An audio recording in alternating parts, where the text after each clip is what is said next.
not, I would ask Councillor McKechnie if he could perform the prayer. Please. Thank you, Mr. Chairman. Thank you, everybody.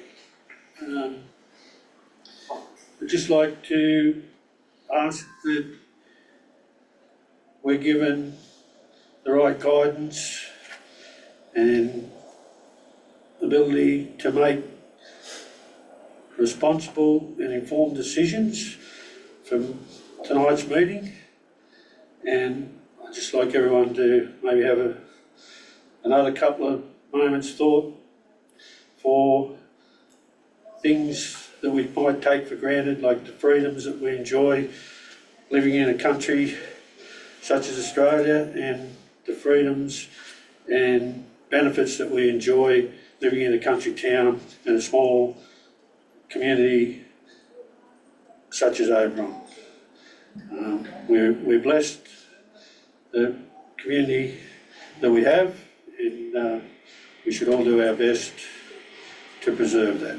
Thank you. Amen. Thank you, Councillor Henson. This evening's meeting, Andrew, I will be chairing the meeting as Deputy Mayor Andrew McKibben.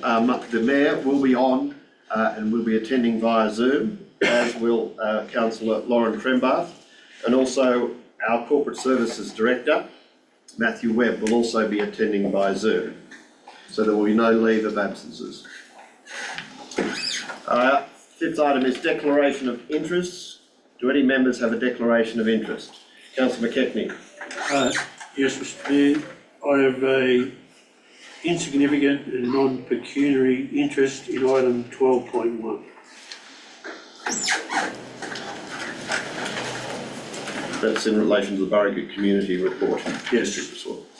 Okay. Any other declarations of interest? Councillor McCarthy? I think I've got one in a decision the council's got to make on a shed close to a road, but I don't know my relations' input into their business, but anyway, I think it's their property. Looks like they're shoot yards. Okay, what item's that? Have a look it up. 13, 1 or 2? Yeah. I think it is, but I'm not sure which one. 2. 13, 2? Yep. Okay, both those declarations of interest noted. Any other declarations of interest, members? No. Council? Thank you.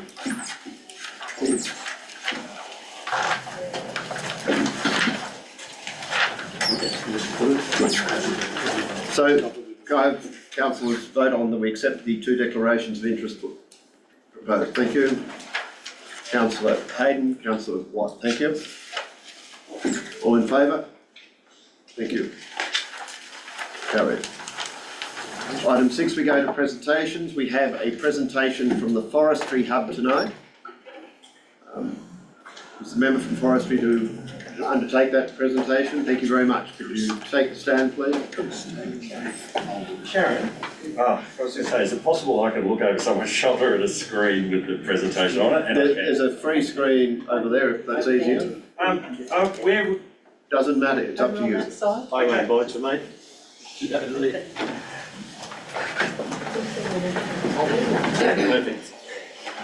Perfect. Do you mind if I stand up? No. Okay. Well, thank you for the opportunity to give this presentation to council tonight. Big crowd here, didn't expect that, and apologies if this is as boring as to you people, but the council and the Forestry Hub work closely together, and in conversations with Gary and the Mayor, thought it was a good idea to present this particular piece of work that the Forestry Hub has done. What we'll do is I'll give you a quick introduction and background to the Central West Forestry Hub and hubs in general. Talk very briefly about projects that we have done to date. Pause briefly for some clarification Q&A if there is any from councillors, and then move on to the main part of the presentation, which is the socio-economic study and the findings of that. There'll be an opportunity for Q&A then, and if time permits and Chair's happy, I'm happy to take further questions. So Sharon, if we can have the next slide. I assume you're the controller, are you? The problem is we are missing a television up here tonight. No. So it went, Yeah, no problem for me. you might have to explain in more detail because members of the public Sure, won't have the okay, benefit. I think pretty well what's on the slides, other than a map or two and a diagram, we'll be able to explain. So there are 11 forest industry hubs throughout Australia. They're centred on the major forestry regions. They were established following commitments made in the 2019 election, and they enjoy bipartisan support. In the 2022 federal election, both sides committed to extend the funding through to 2027. The funding is relatively modest. It's about $300,000 a year for each of the hubs. And their purpose is to provide information and advice through the Department of Agriculture, Fisheries and Forestry to the Commonwealth Government to help make policy decisions. The information and advice can specifically cover industry productivity and efficiency issues, opportunities for future investment, infrastructure needs and priorities, and the potential for expansion of the industry, and particularly the plantation-based industry. Next slide, thanks Sharon, I think. Yeah. The Hub is an incorporated association, and my company, the Fifth Estate, has been contracted to manage the Central West Forestry Hub. Heath, who'll speak later, has economics and accounting qualifications, and he'll talk about the socio-economic study. Just a tiny bit of background on me. I'm a professional forester. I started my career in the very early 80s at Black Springs and have lived sometimes part-time, sometimes full-time in the Oberon Shire since then, including stints working for the Forestry Commission, as it was then, the Forestry Commission, now Forestry Corporation, and for Boral, now Holland Pine. The Central West Forestry Hub is governed by a committee, and the Oberon Council has a member on that small committee. The other members are made up of forest growers, the major manufacturers within the hub area, and an employee representative. There are some things that forestry hubs can't do. We can't, for example, provide individual advice to companies. We can't undertake advertising or promotion. We have had special permission to talk to council. We can't do advocacy or lobbying, so we can't lobby on behalf of the industry. And we can't officially provide extension services to landowners, for example, as say an agricultural advisor might do. However, given my personal passion and commitment to the industry here, outside of our official scope, I'm very happy to provide unofficial advice and help to people who might be interested. Next slide, thanks Sharon. Just, and this is a bit of a shame not everyone can see this, but the Central West Forestry Hub covers the plantations within the Lithgow, Bathurst, Blaney and Cabonne Shires, but most of the activity is in the Oberon Shire. There are a number of processing facilities in the Shire at Burriga, and the Borg facility, Highland Pine, and now a new small sawmill in the industrial area, also in Oberon. There is one other processing facility outside the Oberon Shire, but within the hub, and that's the AAM mill at Raglan. So most of the forestry activity within the Central West is centred around Oberon. Thanks, Sharon.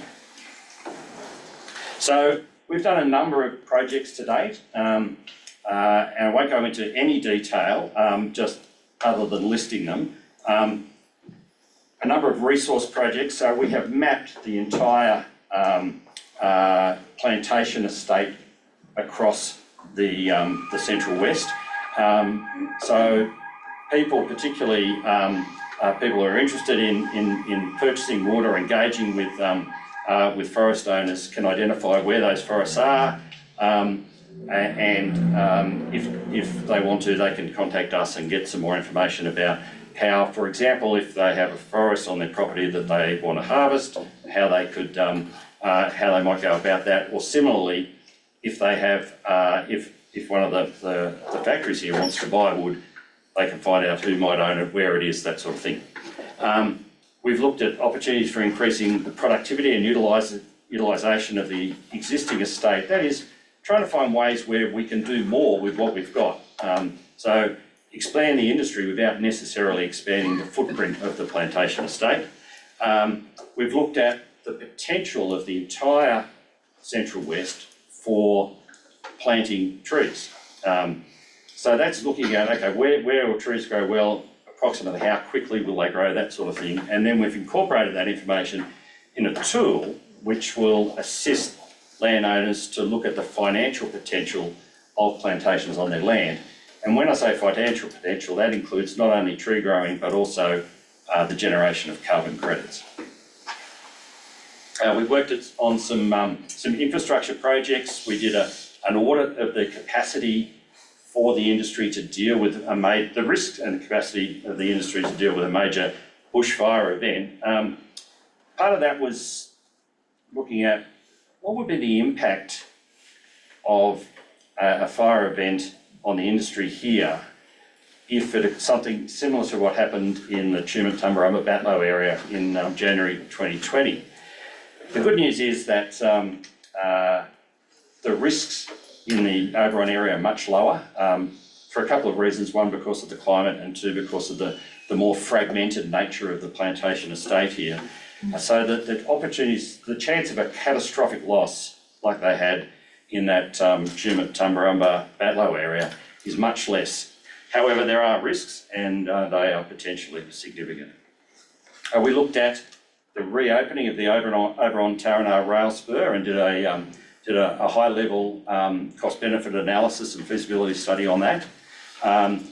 We're currently looking at two infrastructure projects. One, the future needs of the entire road network within the hub area for the industry, and a second one looking at specifically what's required to make the Duck Malloy and Genolan Caves Road, so beyond the borders of the Oberon Shire, fit for purpose, again, from an industry perspective.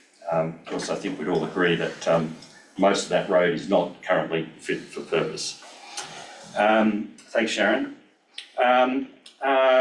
We've done a couple of projects in relation to carbon. One thing we did is we looked at the entire industry to understand whether it's a net polluter in carbon terms or a net absorber of carbon. And the results were, I guess, surprising in a really, really pleasant way. When you add up everything that the industry does, from growing trees, through transporting logs to the mills, through manufacturing those logs into wood products, those wood products going into applications right through to the end of their life, whether they be recycled or go to landfill. We followed that process for all of the activities that happen in the Shire, in the hub area for a whole year, and over 1 million tonnes of carbon is sucked out of and permanently kept in timber products, so absorbed from the atmosphere every year. Now, 1 million tonnes of carbon, what does that mean? Well, a couple of metrics that might help that. That's the emissions from 63,000 homes, or 25 times all of the homes within the Oberon Shire. So the industry is, how should I describe it? We think, and this study certainly shows, a very, very good carbon citizen. And then the last project I want to talk about is the just to introduce is the socioeconomic study. And this is a follow-on from a couple of previous studies looking at the impact of socioeconomic impact of the forest industry on the whole Central West, but then we did an exercise looking at just the impact on the Oberon LGA, and that's what he's going to talk about now. So if there's any questions or clarification, happy to do that now. If you're happy. Yes, I'm happy, sorry. Yes, you were just talking about polluter or being a carbon uptake. Yeah. You're aware that pine trees having thin needle-like leaves only uptake 7% of carbon out of the atmosphere compared to a native or any other broad-leafed eucalypt or any of our other leaves that are finer. They take between 19% carbon out of the atmosphere, and eucalypts are either dollar gums with the round leaf take out 32% of carbon out of the atmosphere. When you're talking about being a polluter or taking carbon out and sequestering it, you actually, in fact, might be a little bit off target there. I don't know where you've got your research. I do have a copy of your report. But the fact that any pine trees with needles only take 7%, so that's a scientific proven fact that's been documented across the board in forestry products. But talking about being a polluter, you've got all your diesel trucks, you've got all of your activities in the pine forest, you've got fuel for chainsaws for trimming, you've got all these other carbon creating issues there, and then when you talk about the manufacturing side of it, you've got more carbon that's then produced through the manufacturing side. So I just wanted to bring that up and mention that, that was all. Okay, well, a couple of things. First of all, never heard of your science, and I'm for a scientist, so I'd be interested to hear about the needles and the 7%. As I say, I've never heard of that. But this study looked at all the emissions, so the emissions from the chainsaws, from the manufacturing, from the trucks. So obviously they're emissions, and then the trees absorb carbon from the atmosphere, and then that carbon, when it's manufactured into a wood product, is stored in those wood products for a period of time. If it goes to a house frame, it's stored for 50 odd years on average. So that's the exercise we did from cradle to grave, if you like, looking at all the emissions and all the absorptions, added them all up. The people who did the study are the leading scientists in Australia, in some cases in the world, in this area. So. Yeah, no, that's okay. I attend the summits and that, and we've talked about, you know, carbon sequestration and different things around that, so that's all. Other questions? Councillor Tucker? Thank you. Just a quick one. Just curious as what the outcome was of the study and the feasibility of reopening the Taranaki Oberon rail line. I think a cursory but conservative set of measures, it found that from an economic point of view, there was significant net benefits to reopening the line. So essentially taking a whole heap of trucks off the road and putting product both coming in to the factories, logs and other products that go into the factories and products going out. At the time of the study, probably less volume was coming into Borg from their recycling. So if that could have come on train, it probably would have even worked out better. Yeah. Thank you. But the report's available, full report's available. Councillor Popper. Councillor McCarthy. The calculation of carbon credits, is it only the landowner that's available to gain those? Not sure. So you're talking about in terms of plantation establishment? Yes. Yeah, so if you grow trees on your farm, you will be the one who gets the carbon credits, yeah. The tree grower will get the carbon credits. So in other words, if you've got a factory somewhere in Sydney, it's beneficial for you to come here and plant pine and offset it? If you have, yeah, I mean, the way the system works is if you have an obligation to offset some emissions, planting trees is one way of doing that, and the government has a process of issuing what they call Australian carbon credit units, which can be used to offset emissions. Now, that requirement is still only starting to come in, but eventually that's the federal government's plan, yeah. And, okay, thank you. Yeah. I might ask one if I can. Obviously, we have the dichotomy in the Oberon council area between prime agricultural land and forestry. Mm-hmm. And obviously, the areas that grow the best trees, I'm told, are also a lot of the prime agricultural land. How do you see, or how do you foresee from the forestry hub that dichotomy is going to be solved? Because a lot of landholders who are in agriculture obviously complain about pests and weeds and other things that encroach from the forestry. In particular, we have feral animals, including pigs, deer, etc. And that's of concern to primary producers. How do you see that being handled in your studies, or has it been looked at in the studies? I noticed one of your slides suggested how it affects your adjoining landholders or landholders generally. Could you comment on that? Yeah, a good question. It's not an area that we have looked into, that the department has looked into, in terms of the impact on adjacent landholders. I think quite relevant, right? And that is within our scope, that we could look at that sort of thing. Yeah, your assertions is from a pure scientific point of view is generally right, that where other things grow well, trees grow well. Yes. That's definitely right, and certainly is the case in Oberon.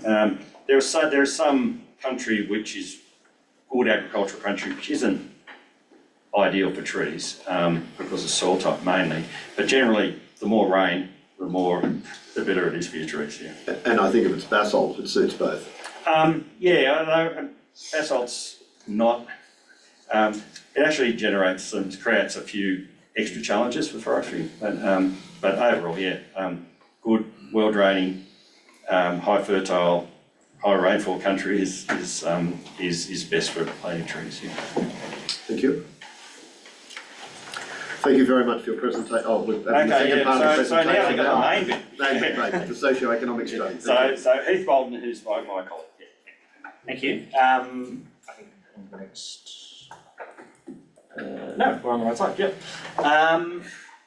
So yeah, it's a challenge that members of the audience can't see the slides, but the hub wanted to make sure that when we did a socio-economic study, that the results would be rigorous and sort of defendable.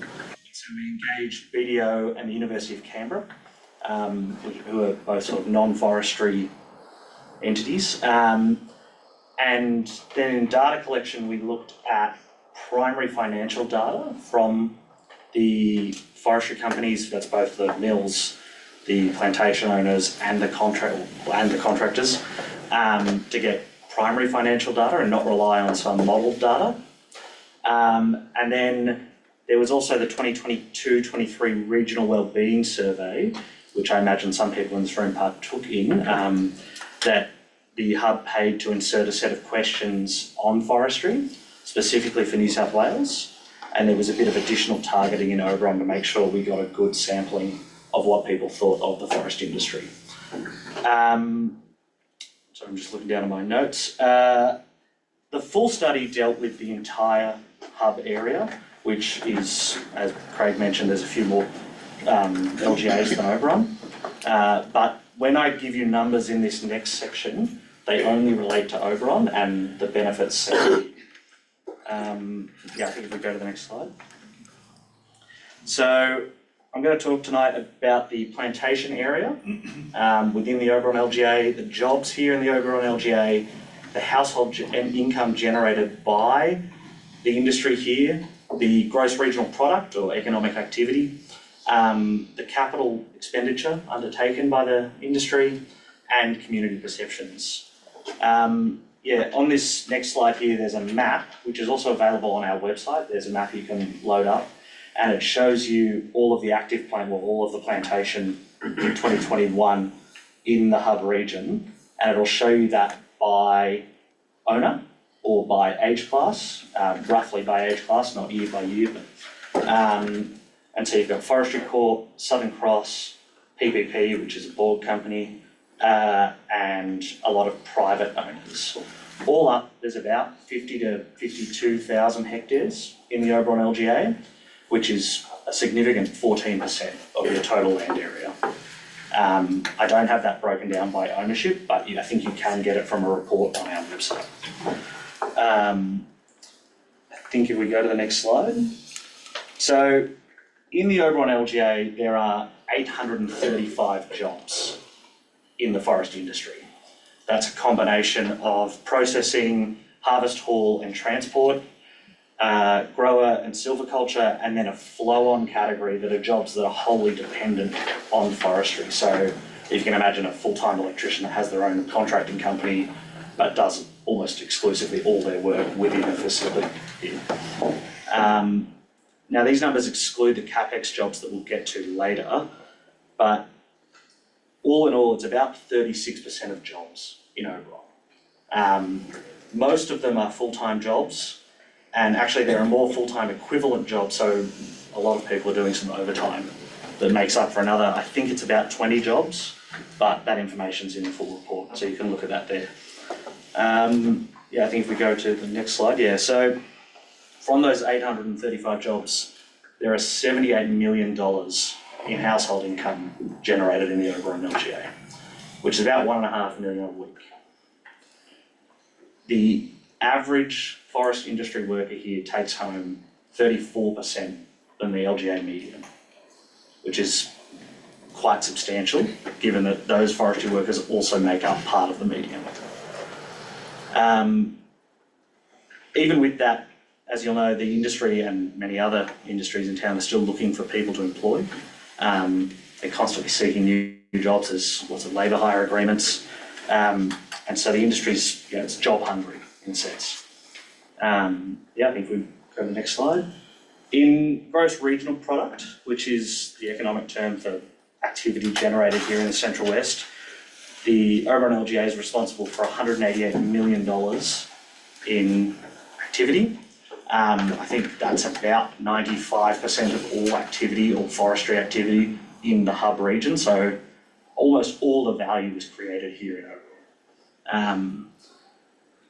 When you break it down per employee, it's $269,000 per employee of economic activity, which is I've got it here on the slides, but sorry, it's not up.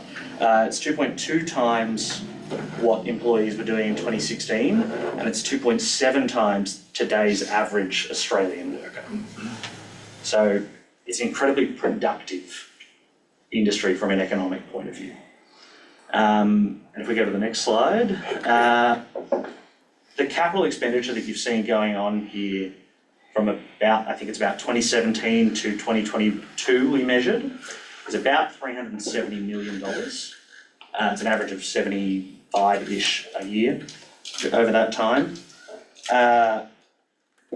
That's generated an additional $14 million in gross regional product, so it takes you over that 200 million mark. Another 106 jobs, and an additional 8.8 million in household income, which I think if I'm counting right, takes you up to about 85 million in household income over a year. That CapEx is continuing, Highland Pine's just now finishing up an upgrade to the front end of their sawmill. And so the industry is looking to invest more and more here to grow their ability to process fibre for houses. And then if we go to the next slide, which is sort of the last data slide, more than, I think it's 105, but let's say more than 100 people in Oberon partook in the Regional Wellbeing Survey out of the 5,500 who are reported as living here. But the University of Canberra scientists who undertook this work for us tell us that this is a really good sample, and it does represent a statistical valid response. And some of the questions we inserted about forestry were generally about people's perception of it. We've pulled out 4 points here. There's probably 50 in the report that you can go through and read. But 88% of their respondents felt the community is a good place to live.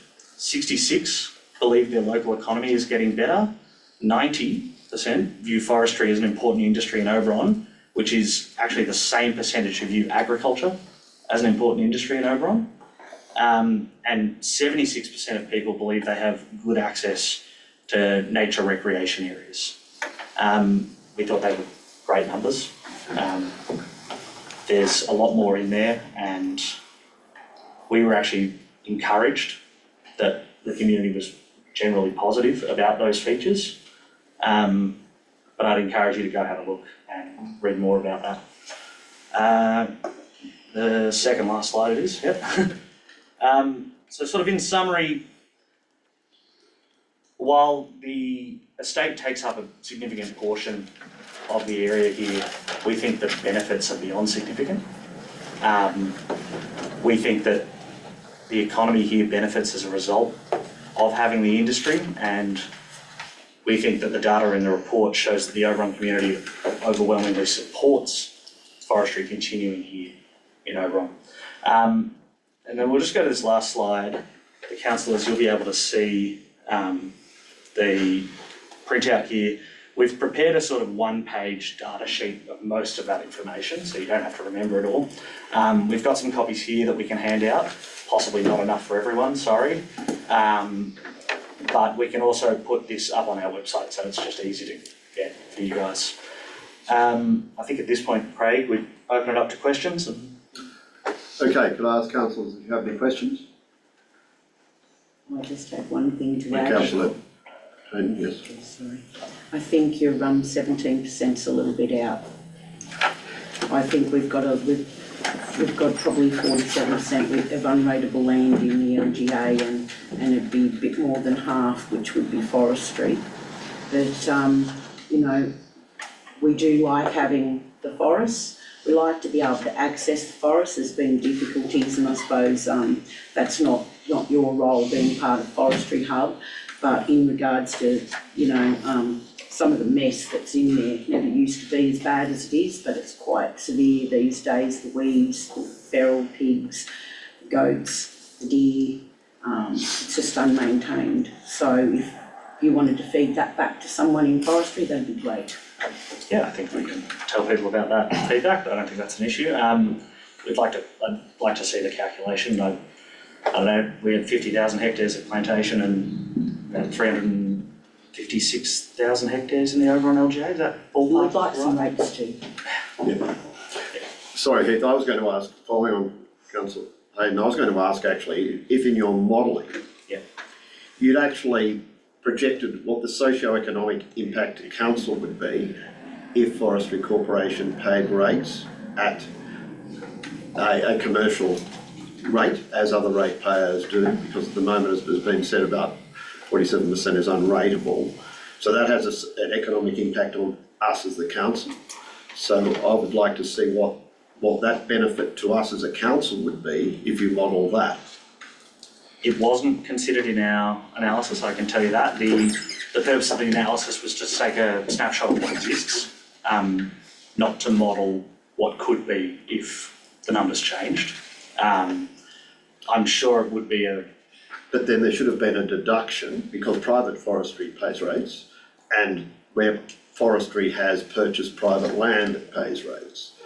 So the fact that Oberon Council does not obtain rates on Crown land that is managed by Forestry Corporation, which is the majority of Forestry Corporation's holdings, or managed holdings, that should have been a deduction from the total socio-economic benefit to say that because council does not get rates, there's a negative.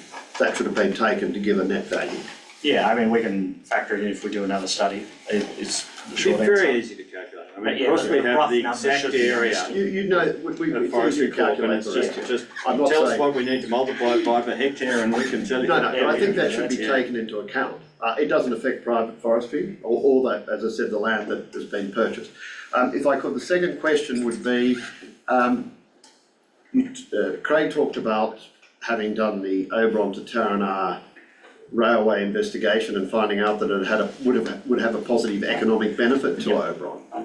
So in looking at that, did you look at that in your modelling to project what the financial impact and what the CapEx benefit to Oberon would be in the number of jobs and what the capital investment would be required and who would maybe fund that? As specifically related to the transport line? Yes. I'm going off memory, talking about the train line here. It's in the report on the website, and I think we're talking about an $80-odd million, 77 million. 77, yeah, CapEx investment. There was some discussion with the state government about it, and it never went any further than that. The hub took the position that to go any further would be lobbying, which is not something we were permitted to do. I don't think in the report they attempted to measure how many jobs that would be to reinstate it, or then as an OPEX sort of running thing. But I think they probably envisioned there would be some additional jobs on this end in terms of, materials handling, and there would obviously be some train engineers and the like, but There was a lot of little jobs bit in construction. work done on that. And even to the point of, okay, well, how many truck drivers are going to lose their jobs? But it was, to be fair, it was a relatively high-level study. And what it concluded was that, there are a lot of unknowns and a lot more implications and impacts that weren't incorporated in that study. But because the results were so encouraging, that it justified spending money to do a full feasibility study, including the full costing and full assessment of the benefits, all of the benefits, all of the costs. In terms of funding, we provided a recommendation to both the state and federal government that this is an exercise. Funding the full feasibility study is a very worthwhile exercise. To date, both the state and federal government has chosen to ignore that. And if I could, and I don't want to get into the arguments against or for, and I know we've got some representatives in the room from an organisation against, but I just want to know if you've done some socio-economic modelling on the proposal by Forestry to have wind towers in the forests and what that would mean to Oberon, pluses and minuses. Because that is a proposal by Forestry and they have a proponent, I believe. So, as I said, I don't want to get into the arguments for and against, but I wondered if you've done any social... No, and frankly, we haven't done, this study is a snapshot. It's Yes. not a projection. Okay. But it's not, it's not beyond the potential of us to do that sort of work. We would tread very carefully, given the restrictions on what we can do with our funding in terms of getting into the pros and cons from a social perspective of any renewables or wind farm development on state forests. However, one thing we can say is that our role is to help promote and grow the industry. So things that didn't do that set the industry back, would not be in the Forestry Hub's interest. Okay. Thank you very much. Councillors, any other questions? So, I'm still interested in this rail loading of the thing. One thing is, if you're going to have loading the broad product, pine, you're going to have to set hubs up or lines in your forest. And then for 25 years, they're going to sit there after the harvest dormant, and then they're going to have to be maintained. Plus, down at Taranah, there is no facility there to take a train. And the other thing is, has been pointed out with your studies before, is the owner of the factories over here can load a truck this afternoon and it's in Rockdale in Brisbane or down in Melbourne the next day, where if you've got to build up a train to be worthwhile run, it could take weeks, couldn't it? I'm not against it. Yeah, no, I mean, they're all really good questions. So, just to be clear, we only looked at reopening the spur from Oberon to Taranah to reconnect Oberon to the main Western line. We did incorporated in the high-level feasibility was looking at what work needed to be done at Taranaki to make that feasible, including the need, if you can picture, come down the hill and you turn right to go onto the train line. In fact, a lot of the benefit would be turning left and going west out to the main north-south line. So a lot of work would have to be done there. The study looked at the cost of doing that, except if there needed to be any land acquisition, which it didn't touch. But it recognised that there would be a cost to Taranaki. But there is no consideration of rail spurs going out into the forest. And indeed, logs coming in would probably only be the logs that are coming in from a long way away, like Walk and Nundle. Which already go on a train. Yeah, some of that goes on a train anyway, part of the way. Okay. Yeah. No, I remember when I think CSR won the contract. Yep. And when they had the promotion up there on the corner of Oberon Street and North Street, because the big word was may. May consider. Never. Yeah, we tried to find that study that they did, so I think we're talking about 2000, maybe a bit earlier than that. Earlier than that. Yeah, that CSR built the second sawmill, and we could not find the actual study. We could find some records in council's records of discussion about it. We could find the Oberon Review articles about it. What we couldn't actually, no one's ever been able to find that original feasibility study.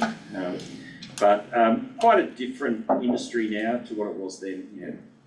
Yeah, I can see the point of you're bringing reused timber from Sydney up and going to Bourne, but I just can't see the point of, just can't see the feasibility of, what do they say, motions now that the customer wants it the next day.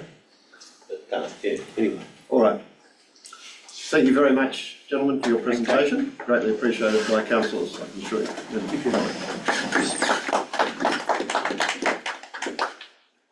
Item 7 is questions from the public. Members of the public wishing to address council are permitted to do so, providing the following guidelines are adhered to. The person asking the question at the council meeting must clearly state their name and in what capacity they are acting. If the person asking the question is acting as another person, organisation's agent, they must advise council if they have their prior consent or authority. Members of the public are reminded that due to time constraints, a time frame of 3 minutes per speaker is allocated. And I'd remind members of the public that the questions from the public is not an opportunity for debate with elected representatives or staff. It is an opportunity for the community to ask a question in relation to an issue and put a point of view relating to an issue that may be causing interest or concern. All questions and comments must be directed through the chairman, and in the instance of a question, if it cannot be answered, it will be taken on notice and a response given within a reasonable period. This is the only opportunity for a community member to address council during an ordinary meeting. Are there any questions from the public? Yes, can you please state your name and the topic which you wish to address? Good evening all. My name is Robert Snotch, President of Oberon against Wind Towers, and I'd like to tonight put forward an interim heritage order on the O'Connell Memorial Avenue of Trees. There can be no doubt now, following developments in recent days, that the Anzac Memorial Avenue of Trees at O'Connell is under siege. New South Wales Veterans Affairs, of all people, are the latest group to disrespect the history and significance of this important Anzac memorial. We know that Paling Yards developer GPG does not care about the trees or understand the historical and emotional significance of Anzac memorials in Australia. But we remain astonished that the trees have been abandoned by the very people employed to protect them, that being New South Wales Veterans Affairs. I believe that our group, Oberon Against Wind Towers, speaks for the community when we say that the protection of the trees is now more important than ever and must be prioritised. We felt the same way after the last council meeting, when council was unable to explain how long it would take for the trees to be considered for heritage protection. on the basis that the request was tied in the council's next LEP, Local Environmental Plans. Further investigation following the council meeting led us to the understanding that the process for heritage protection of the trees could actually take up to 5 years. This open-ended timeline just doesn't work for our community. On the basis that, as I mentioned earlier, there are already New South Wales government departments and foreign-owned renewable energy companies queued up on the O'Connell Road with chainsaws and massive trucks. We don't want to wait for the Oberon Council LEP and the associated application for heritage protection. Therefore, following the last council meeting, our group raised money from the local community and engaged respected consultant GML Heritage to undertake the necessary studies and provide advice on the statutory provisions for heritage protection of the Anzac Memorial Avenue of trees at O'Connell. First, GML's assessment of the trees delivered some excellent news. 1, historical significance. 2, historical association significance. 3, aesthetic significance. 4, social significance. And finally, 5, representativeness. GML's assessment not only highlights the heritage significance of the O'Connell trees, it also emphasises that these trees urgently need heritage protection from the destructive plans put forward by GPG and endorsed by New South Wales Veterans Affairs. But it is not just the Paling Yards wind towers we are concerned about. 3 minutes, Mr. Snodge. Almost there. The massive wind towers proposed by Forestry are 20% larger, and therefore the O'Connell trees would need to be butchered again. Where will it end? Which brings me to the main reason why we were here this evening at Council. We are tonight presenting Council with the preliminary heritage assessment prepared by GML, which recommends that Oberon Council should place an interim heritage order on the Anzac Memorial trees at O'Connell. Council has the power to grant this interim heritage order under the Heritage Act of 1977 with authorisation from the Minister of Heritage. Alternatively, an interim heritage order can also be granted by the Minister for Heritage where there is a threat of harm. Clearly, these trees are under siege and need to be protected immediately. Given Council thus far has not taken any steps towards granting an interim heritage order, we will be joining with the Oberon RSL and other local community groups and taking this assessment to the Minister for Heritage later this week so that the avenue can be urgently assessed. But we believe that the best course of action is for Council to use its powers to urgently and immediately grant an interim heritage order. So I have 3 questions for Council tonight, and I apologise for exceeding my 3 minutes. The first question is, does Council agree that granting an interim heritage order is the most effective means of protecting the trees until the more comprehensive assessment is undertaken as part of the LEP? We'll take that one on notice, thank you. After we've seen you're going to provide us with the interim report that you've received? We will, Yes, okay. We'll take that on notice. 2, question 2. The second question, would any of the councillors here tonight be willing to indicate their support for an interim heritage order? Could I ask for a show of hands, please? I think that again will be taken on notice.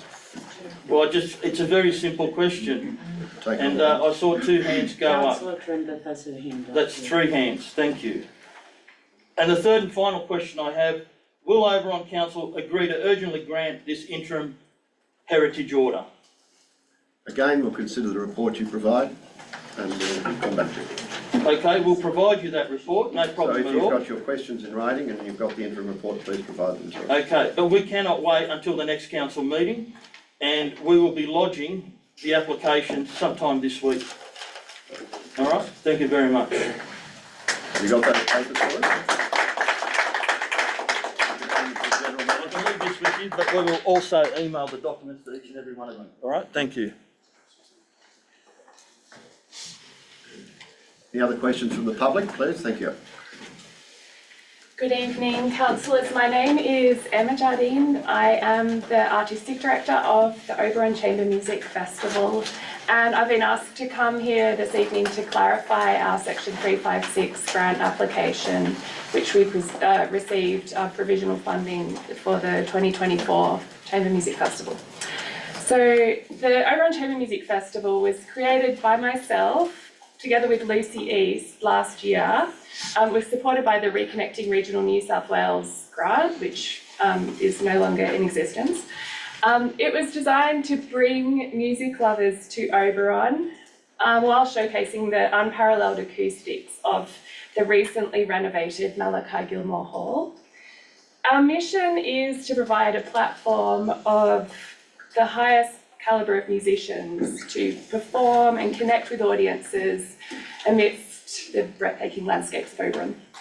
The 2024 Oberon Chamber Music Festival will run from the 21st to the 24th of November this year.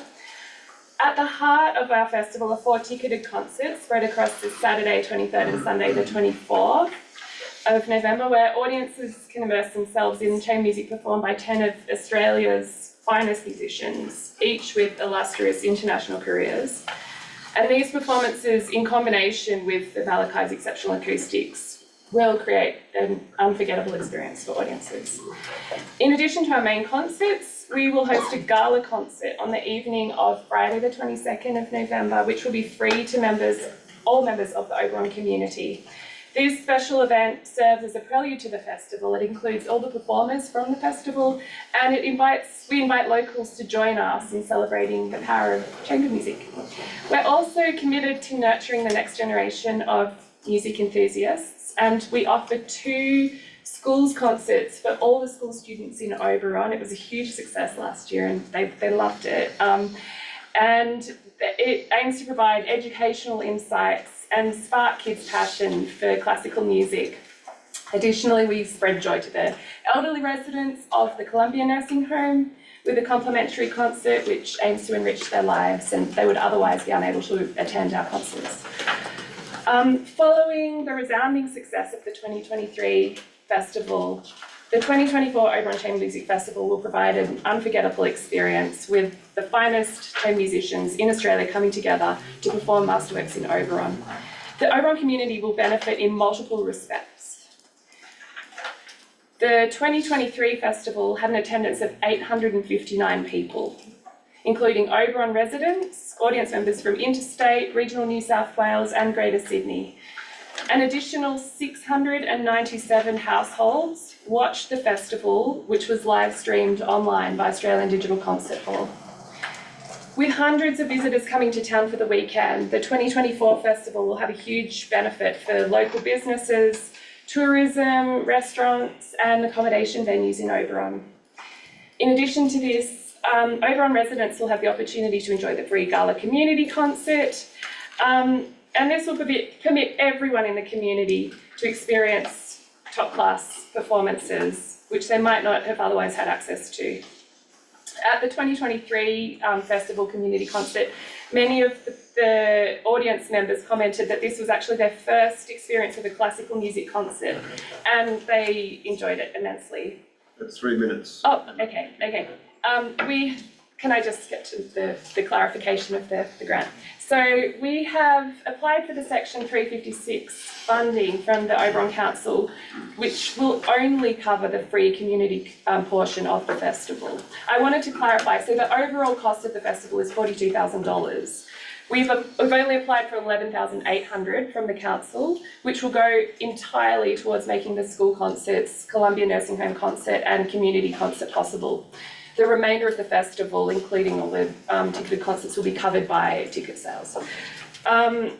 The success of the first Oberon Chamber Music Festival was in large due to the quality and calibre of the musicians that we managed to secure to come and perform in Oberon. And funding from the Section 356 grant will assist us in securing such a calibre of musicians for this second year. So this is an unmissable opportunity for everyone in Oberon, and I hope you will consider our application favourably. Thank you very much. Thank you. Is there any other questions from the public? Yes. Basically, as know, I run the walking talk for mental health and suicide prevention. Been going for 4 years. The last year and a half I've been running it by myself, because I had Rotary help out, and then they pulled the pin, and at the moment it's me each month between 15 to 20 people turning up. Like this month there was only 8 people due to the weather. Yeah, just want to try to see if council can reconsider the grant application I asked for to help me out, because at the moment, I'm out the last 5 weeks, I've had no job, and trying to scrape up money each month for the supplies what I need for running the group. And that's it. We'll get back to you, sir. Yeah. Any other questions from the public, please? Thank you. My name's Melissa Jones. I'm here for 3 things, so I'm going to make it quick. I'm also concerned about the walk and talk. It does get a lot of people that come to it, and I think it's a grassroots organisation, and mental health touches, 1 in 2 people, and I think it's, it can reach people. I've seen it do it here that have been having a rough time, and it's helped them out. And there's not many things here that can help. There's no psychiatrist that comes to the town. There's a whole lot of things. So I think the Walk and Talk is a good organisation. I'm also here about the parks. The decommissioning of some parks, and I realise some parks probably are, safety risks, some aren't. But the park at the pool always gets used by people continually, and the park up at Dudley Street even, every weekend, all the people that come there come for the Genolan Cave, for the dam and Genolan Caves, and then they come there. So I'm worried about the 81,000 that they're using to decommission these parks. I think we still need a lot of parks in this town. I think it's, even epidemiological studies show in rural areas that it helps people walking to parks, fitness, mental health and all those things. So I think that's really important. And also when I'm also talking about the railway, when we're talking about the Tarrana thing, I know they have done some work between Oberon and Tarrana, but the lines are still in pretty bad nick. Now I know that because my husband drives freight trains, and before that he worked helping fix tracks for 35 years. And he's looked at the tracks, they need a lot of work, a lot more than they think needs to be done there for that to get up and running. And you also have to consider if, if we're taking, depends what we're taking, if it's just log trucks or whatever, it depends on those trains, because even in Sydney, they get all their rubbish taken to Goulburn every week. They get rid of their problem and take it somewhere else. And we, as Oberon residents, we really don't want that to happen here. And I have great concerns about those wind towers. So that's all I have to say. Thank you. Any other questions from the public?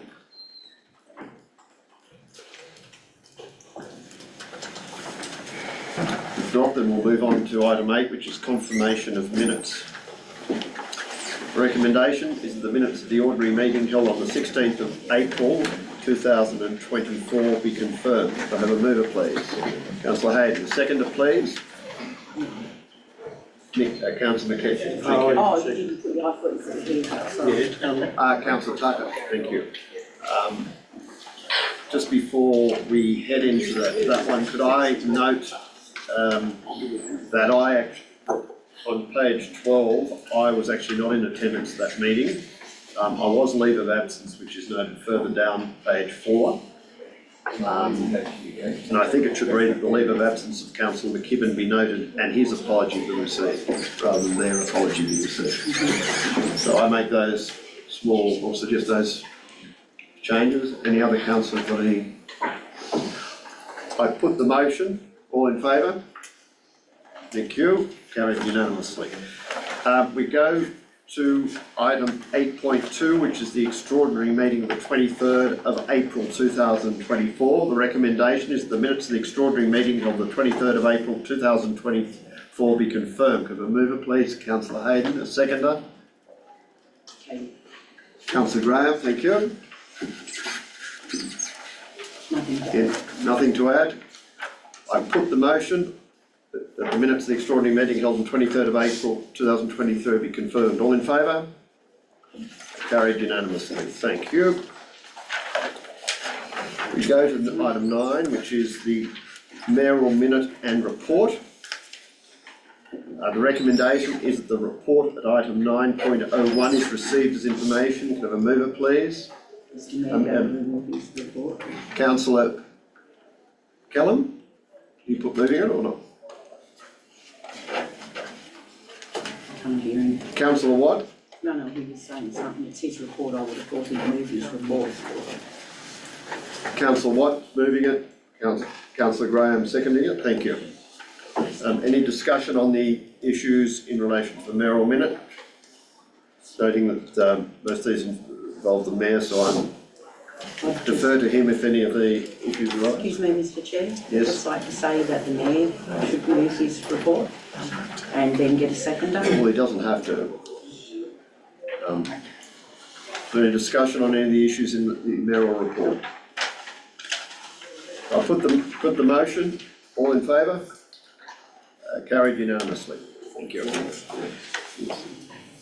Now we go to 10 notices of motion. 10.1 is the extension of Herborn Street. The motion is that Oberon Council support the construction of a link road or extension of Herborn Street in the new land use study. Could I have a mover, please? Councillor McCarthy, seconder, Councillor Hayden. Would you like to discuss this, Councillor McCarthy? Well, I've put 9 dot points there. I don't think it has any great impact on anything from the factories. I think it's a benefit that we can gain another 17 lots without any major development of land. One of the reports proposed to council was that they can already do this now. If you go along the street in Scotia Avenue, you can see that a lot of those houses run across the entire block and they can't actually do it. So I'm supporting this that goes to the new land use study when it gets started. Thank you. Councillor Hayden. Yeah, I'm happy to second the proposal. This proposal would offer safer access for school children, walking from schools to the new sports precinct. If they have to walk via Scotia Avenue, Carrington Avenue, or up on the busier roads, I think that's a little risky, or up Albion Street to access any entry points. I support this motion in the fact that there have been conversations in the past in relation to residents that would be happy for the road to be extended up to the new sports precinct, and also the proposal can create further growth that's needed in Oberon. We're looking at some reports that are saying, you know, within the next 5 to 10 years, our growth is going to exceed 6,000, maybe 7,000 people coming into 2030. This is another 17 blocks that could potentially be available for housing and for residents to be able to purchase and build. So a lot of it mentioned makes a lot of sense to me, so I support the motion there. The councillors, Councillor Trembar, thank you. She's muted. Mute. Councillor Trembar. Yep. Look, I would like to ask a number of questions, and through you, I would like to ask the General Manager if we were to commit to, we don't need the land use study to do this, if we were to commit to this, would there be an expectation that this road would be paid for by council? Through the chair, like a lot of things, I would suspect that if you indicated to someone that you're going to create road reserve, there potentially could be the expectation from the community that you build it. It's not a requirement, but right. So, and also we already have pedestrian access planned into the new recreation ground. That's correct? Through the chair, there's a proposed pedestrian link off the existing Herborn Street into the facility itself, yes. So I'm just speaking against it because there is talk of that we would potentially have 17 more lots, but that's an assumption that every landowner is going to come to council and wish to subdivide off the back of their land. And they're not going to do that unless they have a road. So would these 17 landowners come to council and do this together and request this to happen, and as a developer, that they would actually pay for the road construction as most other developers would do in such a situation? I think you answered your own question. I think that's an answer to the question. So as I understand it, Mr. General Manager, correct me if I'm wrong, it is envisaged that council would have to fund this initially, if we were going to put the road in, because no one would be subdividing until the road was in, probably, is the gist of it, or they wouldn't have subdivided in time for us to do that. So we would have to fund it initially, would we? I'm through the chair, there's no reason that you would have to do that. You could create the road reserve and then have that available for anyone to develop as they move forward. The issue that I would have in this regard is that if you develop the road reserve and one person come into subdivide an allotment, council putting ultra vires conditions on the first applicant to build the road is probably going to get challenged. So it could lead council to making a decision to form the road and then recoup that through any type of developer contributions that you would have to put in place to offset the construction of that road. So in what you're saying is basically if we were to put the road, it's likely we'd have to fund it and then seek recompense as those lots are developed later. Through the chair, what I'm saying is there is provision available in the Act that allows you to do that, yes. Right.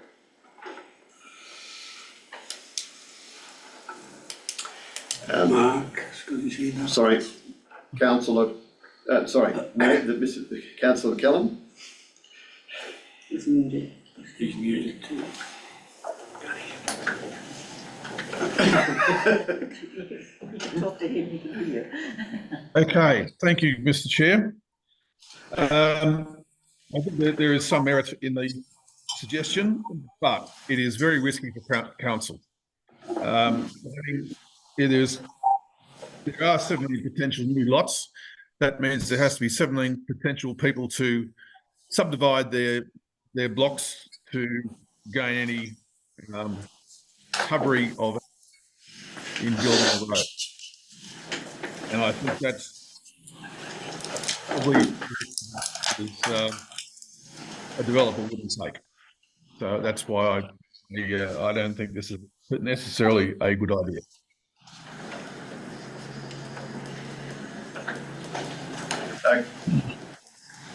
Councillor Trembath, did you have your hand up as well? I do. I would prefer if it's not us sitting around a table talking about a road that no one's requested, for the landowners to approach council to discuss what they would like to do, and not for us to assume that maybe only one person wants to do a subdivision off the back of their property. There should be, as in many developments, they come and do it in a line of all the properties and put forward that request. And we've got many other pressing issues at the moment with sewage treatment plant that needs to be upgraded. We've got water issues, lots of other things that we probably need to focus on. There's no impact to the access to the current sports ground. We've got an entry, one way in, one way out. There was never a plan to put any other entrances into the sports ground. So I don't actually see the reason that we would even be talking about this at this point in time. Councillor Tucker, thank you. Thank you, Mr. Chairperson. Just a clarification. When I first read this, the way I read it was that we want this to be something that is considered in the land use study. But based on the discussion here this evening, it sounds as though people are interpreting it as support to go ahead with the construction. And I just want to be clear on exactly what I am voting for. Is it that we look at it in the study, or that we are supporting going ahead with construction? I understood it was we look at it in the study. Yeah, because it says whether it needs any rewording, just to make that clear, or can I ask Councillor McCarthy, is that what was intended, that simply to propose that it be considered in the study? Well, that's what I thought what it is. That's what it says. No, to support the construction. Support the construction. There's a bit of a difference because there's in the new land use study. It's a bit ambiguous. well. Could I suggest, do you want to reword it to say the Oberon Council investigate the construction, or investigate Or a consider. link road? Or consider. Yes. Yeah. In the study, rather than support construction. Consider the construction. Does that represent what you had intended? I did, I kicked the lead, I think. Excuse me, through the chair before he goes under the Hang table. on. We're back. If council were just to remove the construction of, does it support the extension of Herborn Street in the next, I'd make it very generic. That assist. As long as the mover and seconder. Yeah, As long as- I would be happy with that, would you be happy with that? Yeah. Oh, you want me to get into it? I can't reach, I don't think. Yeah, sorry, can't reach from here. Mark's got it. And I'll knock that down on the other side. Everybody. Excuse me, I've just got to go under the table to connect. I'm moving away from the table. Tell me when it comes on. That's on. It's on. No, it's off. It is now. It was Coming on. on. We'll reset in a sec. Scanning for a signal. Thank you. Sorry, I'll try not to kick the lead again. So is the rewording supported Yes, by the yes. mover and the seconder? So it's the council consider extension of Herborn Street in the next land use strategy. Yes. Consider extension of.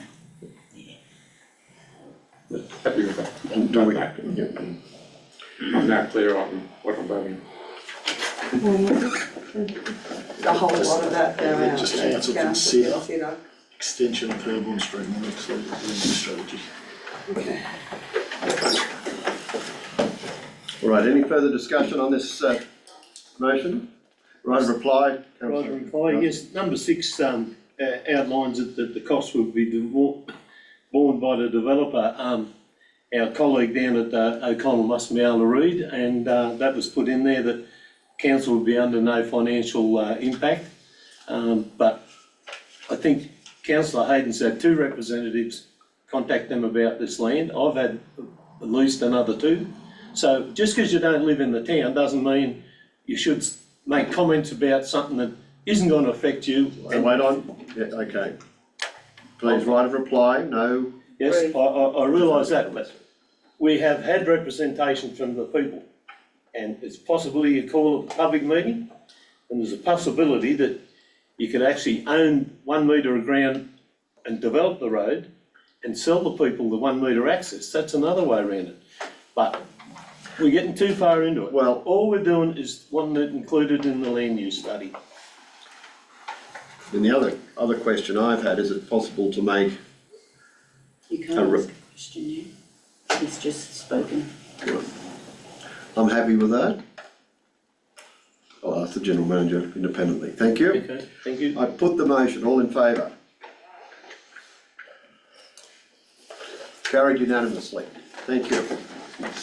Move on to 10.2, the lodgement of development applications. The motion is that Oberon Council write to the New South Wales Premier and Minister for Planning to seek approval to return to paper lodge development applications as the planning portal has too many hold-ups. Mover for this motion, Councillor McCarthy, seconder. I'll second for conversation. Seconder, Councillor Hayden. Discussion, Councillor McCarthy.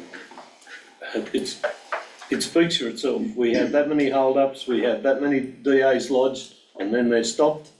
We see the one that's on the Abercrombie Road, that is it 2 years, it's been waiting for, there's this factor that someone's hiding behind these things. And the other one was the Catholic school, born to me the other day. The information was there for 2 months, and we still, but someone's got to make the first movement to ask the government to change this. And anyway, I'll kick it off. I don't see that this might get up, but look, why do we got to keep putting up with it? It's not working. It's been highlighted with your mayor's meetings that it's not working, yet we keep putting up with it. I'm happy to second for the conversation.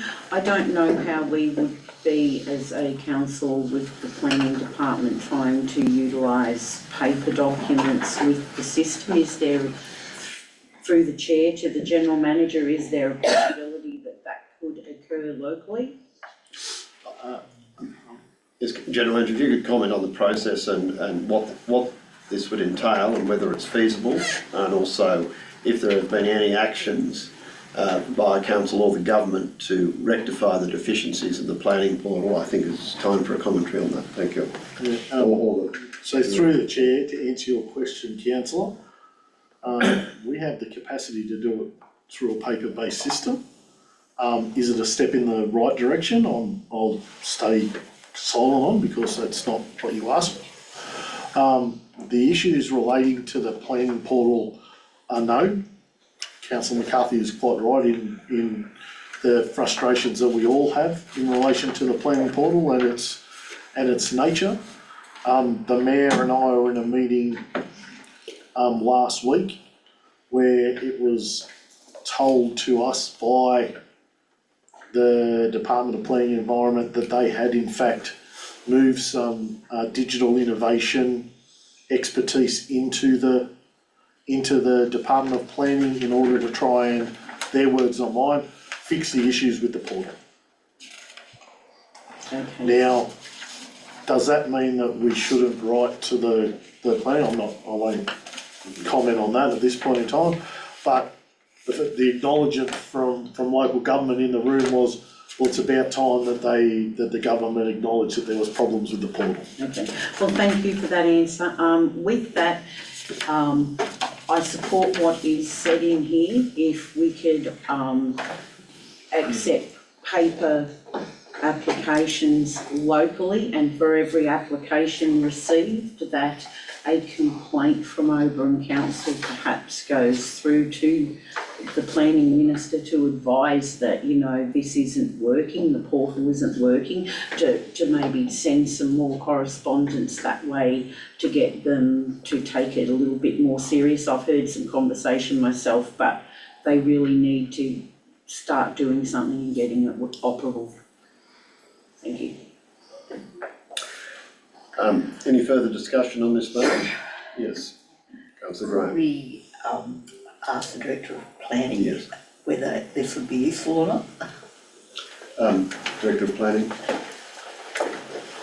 Through the chair, as the General Manager mentioned, I think it's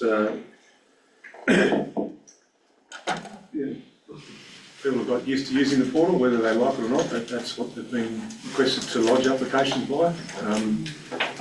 I'm not sure going back would improve the situation, other than if the applications aren't sufficient, I'll get requests for additional information, similar to what happens now with the portal. Yes, as the General Manager mentioned, it is clunky, and the department is looking at obviously fixing those, but we're 18 months, or nearly 2 years in now, and yeah, obviously there's still issues, but I'm not sure that going back to a paper base would improve the situation. In answer to your question, Councillor. Thank you. If I could ask a question, Director of Planning, what could this council do that would assist you in trying to get the clunkiness out of the portal rectified, noting what's been done already? Through the chair, I think based on our budgetary constraints, I'd always say additional resources. Our budget constrains that, so we do the best that we can with staff, and I think we do a very good job, other than a few major issues that come about from the portal. Councillor Kellam. Councillor Kellam. Thank you, Mr. Chair. Through the chair to the planning director, if we received a paper-based DA application, what would we do with it? Through the chair, it comes across the counter. We would take the necessary fees. Sorry, before we take the fees, we would do a completeness check at the counter. So staff would be coming from our planning section to go to the counter to check the application and make sure the required documentation is there. If not, we wouldn't accept the application, similar to that we do with the portal now. If it was all there, we would take the fees, and then the application would progress through to commence assessment and/or request for additional information, which then would stop the clock. So how would that relationship with the portal go for that particular DA if we were doing this in isolation?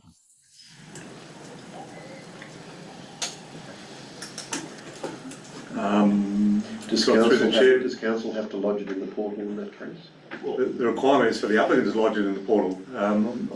There's, at the moment, there's no requirement to lodge them on, to assist, or to lodge them on the portal, because the requirement is for applicants to lodge them. But if the applicant doesn't, if we go this way and the applicant lodges a paper return, what do we do to meet our current obligations? I think is Through the chair, I think the only thing would be we'd have to lodge it on the portal on their behalf, that's what I thought, yeah. which is again taking resources away from another, their role, existing role. So even if we, as the motion says, wrote to the Premier and Minister for Planning to seek approval,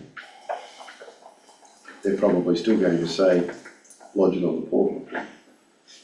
Through the chair, that is the legislation. I don't think that's what legislation, yeah. that is what the notice of motion asked for.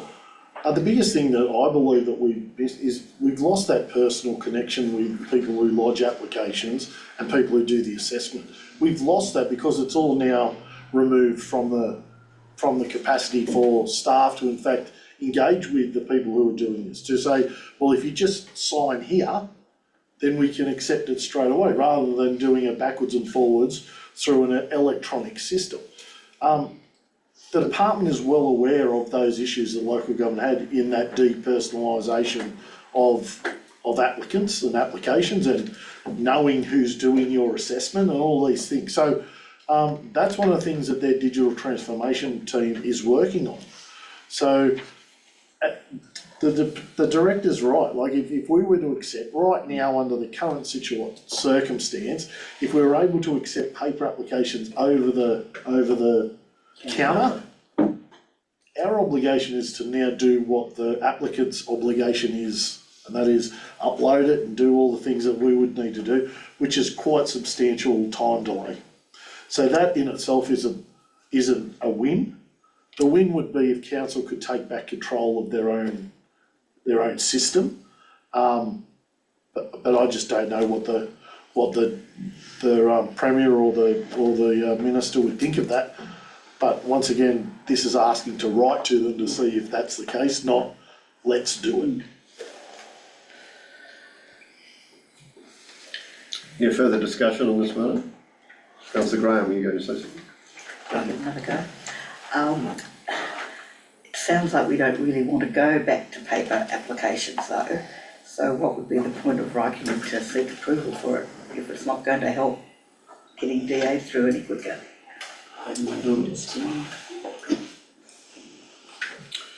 Or has anyone got an amendment that might?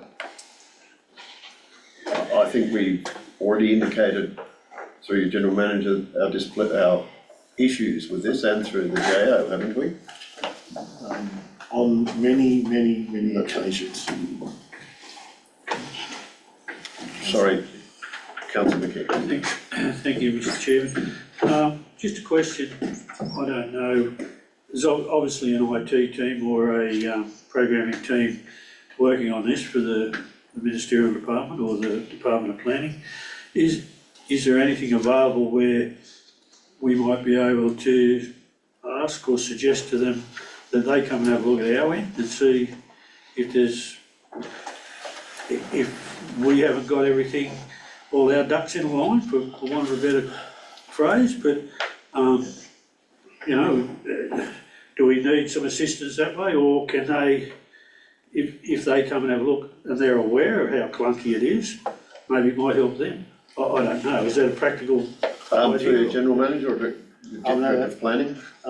Through the chair, it's a great question, and the question relates to interfaces that currently exist in the department and all councils, and how do they link together. Currently they don't link, and there's active people behind the scenes in that trying to work on processes where they will.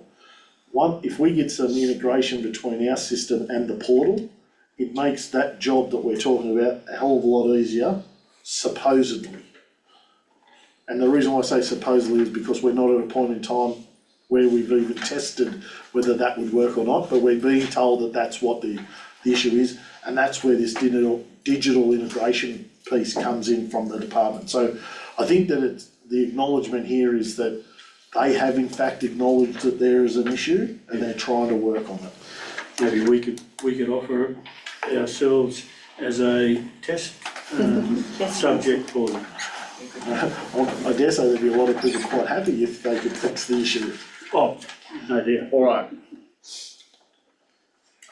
Further discussion? I know this is, sorry, councillor Trembath.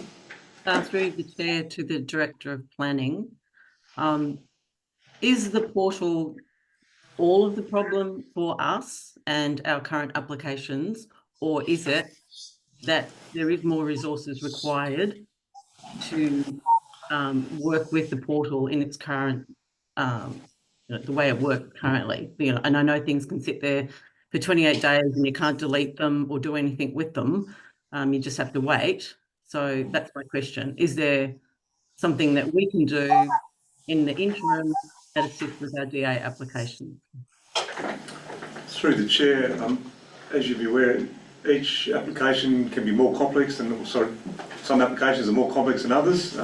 We do currently still have our contractor assisting us through assessing DAs, particularly the council DAs. We've got that independence. Further to Councillor McKeithy's question too, if you recall, I put in my monthly last meeting, also do sit on the New South Wales Planning Portal Small to Medium Councils reference group, so that meeting is coming up in a few weeks, so that's another avenue for us to go back to the government and Department of Planning to make comments there. But I think based on the resources, it just depends on some applications, the volume of applications that come in a short period of time.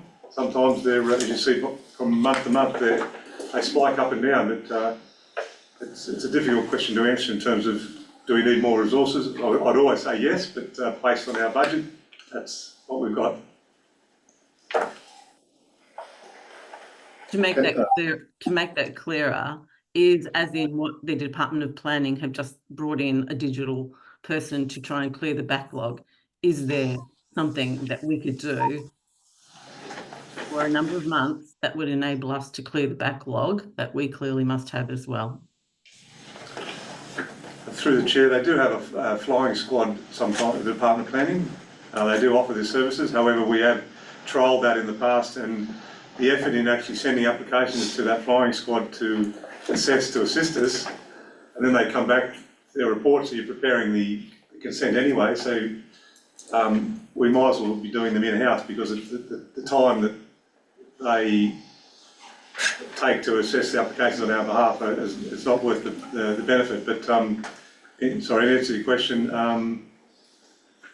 I was meaning our own flying squad, as in not bringing someone in, like appointing someone to assist with the clearing of the backlog. So I think, yes, I think I think Councillor Trembath was sort of suggesting, do we need another contractor in to assist us in a short term? Is that what you're asking? Yes. Yes. To assist our current person and our contractor that we have on. through the chair, based on our budget constraints, if there's an opportunity arises for that, potentially. However, the contractor we've used in the past, on the flip side, lodges a lot of applications, so we've lost that person to be able to use. But there's always an opportunity. Lodges or assessors a number? They lodge them, therefore they have a conflict. They lodge them and therefore have a conflict. So right. Unfortunately, we've lost that continuity that we did have in the past to be able to assist us. So going through the chair, to onboard another consultant or a contractor at this stage, that takes time as well, and that takes time away from the current staff's time to assess and look at other applications.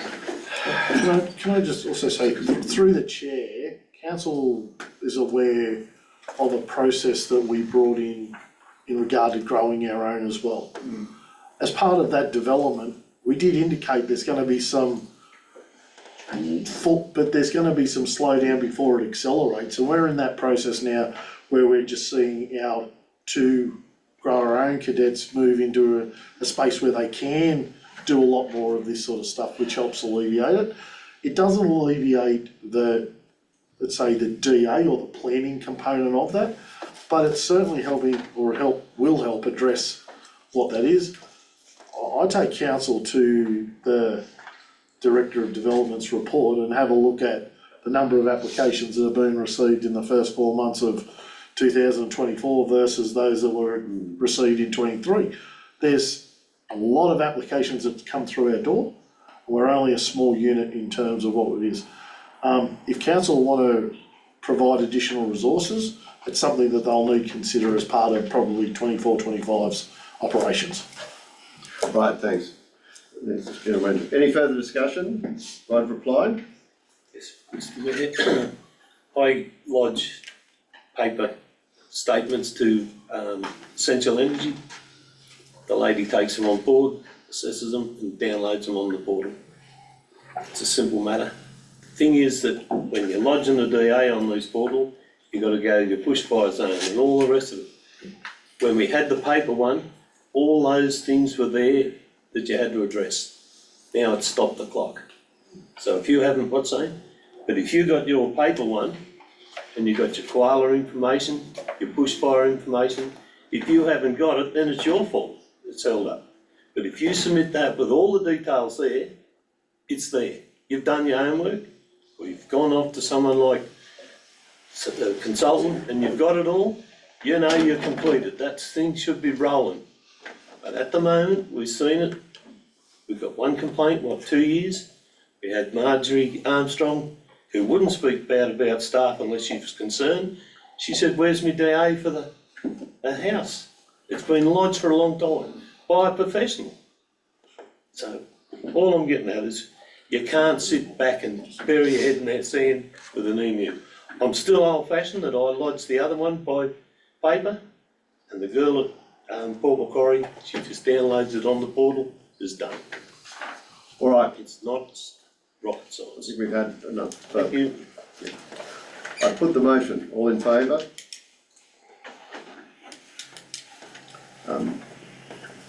Councillor McCarthy, Councillor Hayden, all against?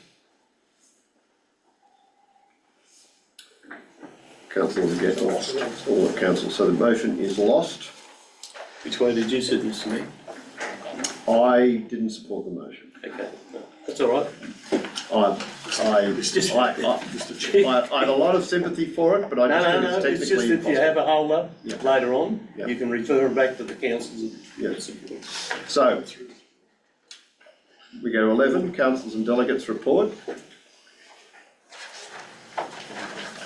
The Rural Services Zone Liaison Committee meeting, and the recommendation is that council receive and note the delegates report for the 17th of April 2024 Rural Fire Service Zone Liaison Committee meeting. Move it, please. Councillor McCarthy, you moving this? Yeah. And Councillor McKechnie seconding. Thank you. It's just a straightforward report, Mr. Mayor, that we're supposed to do when we, thank you. Councillor McKechnie? No, nothing further to add. It's a comprehensive report, straightforward. If I could, yes, Councillor Hayden? I just wanted to thank Councillor McCarthy for his report. As you know, it's one of my things I like to see, that delegates to committees are writing a report and getting it before council and the community to read, so thank you. Thank you. If I could, Mr. General Manager, could I, on page 50, first third of the page, there's a reference to a meeting with you to discuss the Oberon office, major works to be needed and completed and carpet removed.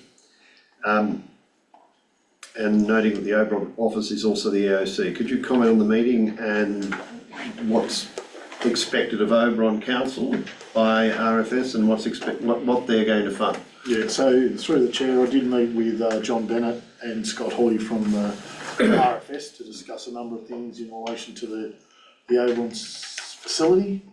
I've asked them to provide me with their budget. Council currently provides quite significant funds towards the emergency services levy, and I would like to get an understanding of what RFS are looking to do with that contribution as we move forward. Look, I note that council is the owner of that building and that the building needs to be fit for purpose.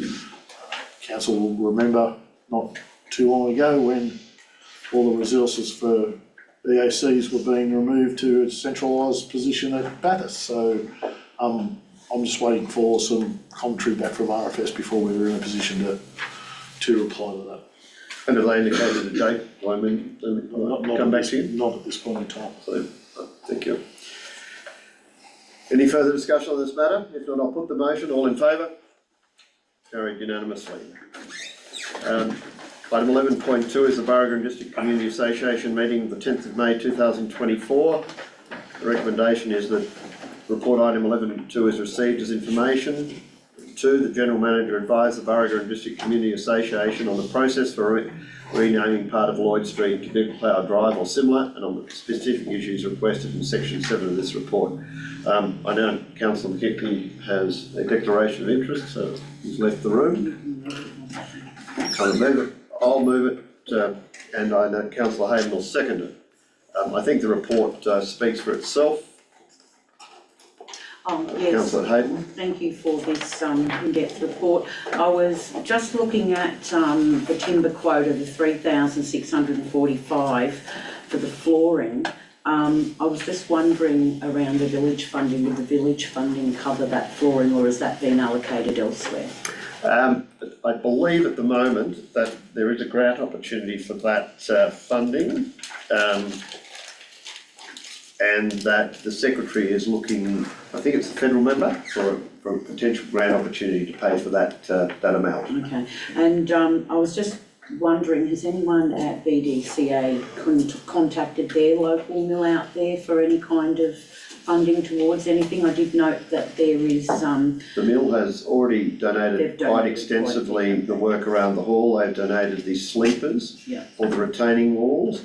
They've, I think, used their bobcat, and yes, the mill has already contributed and has already contributed the joists for the floor and other things. So the mill has to date been quite generous.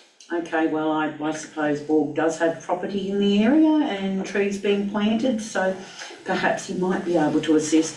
And I did want to mention the interest in having the road renamed to Billy Clower Drive. I fully support that. So he's been a stalwart out there at Barraga. I thought there may have been a GM response in regards to the road, and I note there isn't one there, but I did speak to the shop owners, Michelle and Rod Williams, and they're in full support, and Vince next door, who I think he is an uncle of Billy Clower, they are in support of that as well.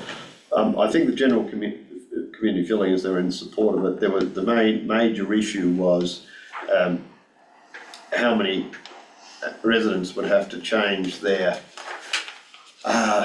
all the addresses to Medicare, tax office, driver's licence, all those sorts of things. That seemed to be quite a concern at the meeting. They're in support of the concept. That's why, hence the question about the numbers of residents affected and whether people whether with the advice from the General Manager, whether those people would be advised and asked, you know, are you prepared for it to go all the way, for instance, down to Edgar Hanrahan Drive, but noting you would have to change all your records. The ones I spoke to, they were from the shop back up to the club, so in that portion, so it was only 2.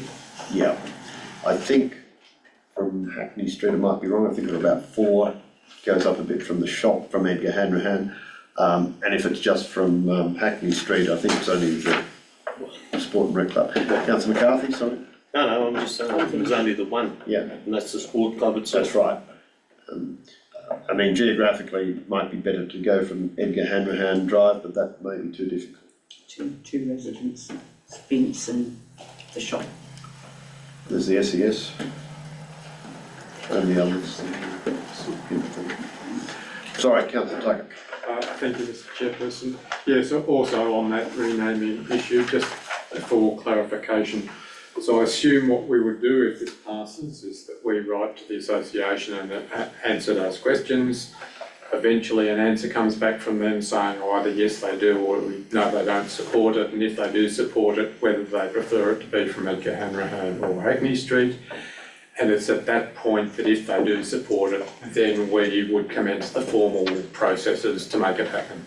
Yes, I think it'd be best, I think there's there is general support within the community, number one. I think it's just for clarification, these questions. I envisage that then they would write to council and propose it and recommend where it comes from where to where. And then it will come to council, there'll be a notice of motion to council to support that, so that when it goes to the Geographical Names Board, we've got a letter requesting it from the community, It's all notice of all the motion normal from processes this that we go council to to- support that. The general manager would then, correct me if I'm wrong, is that right? Through the chair, the only clarification you wouldn't need a notice of motion. All right, but it may If yes, all right. If we respond to the questions as being, it would go to the committee, they would potentially do their own consultation to say that we're fully supporting the Lord Council to do it. We just wait until they write back and then. Correct. Yeah. And then we'll front it towards, we'll provide a report to council. All right. Any further discussion on this matter? After attending the meeting, I just think what we said is not quite right. All right, I think well, they want us to make the decision and get on with it.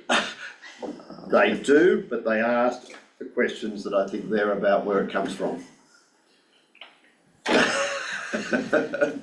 Poor Nick's getting cold. All right. All in favour of the motion? Unanimous, noting Councillor McKechnie is absent for this because of declaration of interest. Could you bring him back in the room? Thanks, Councillor McCarthy. Next item is 12.1, the Black Springs Community Hall Committee meeting.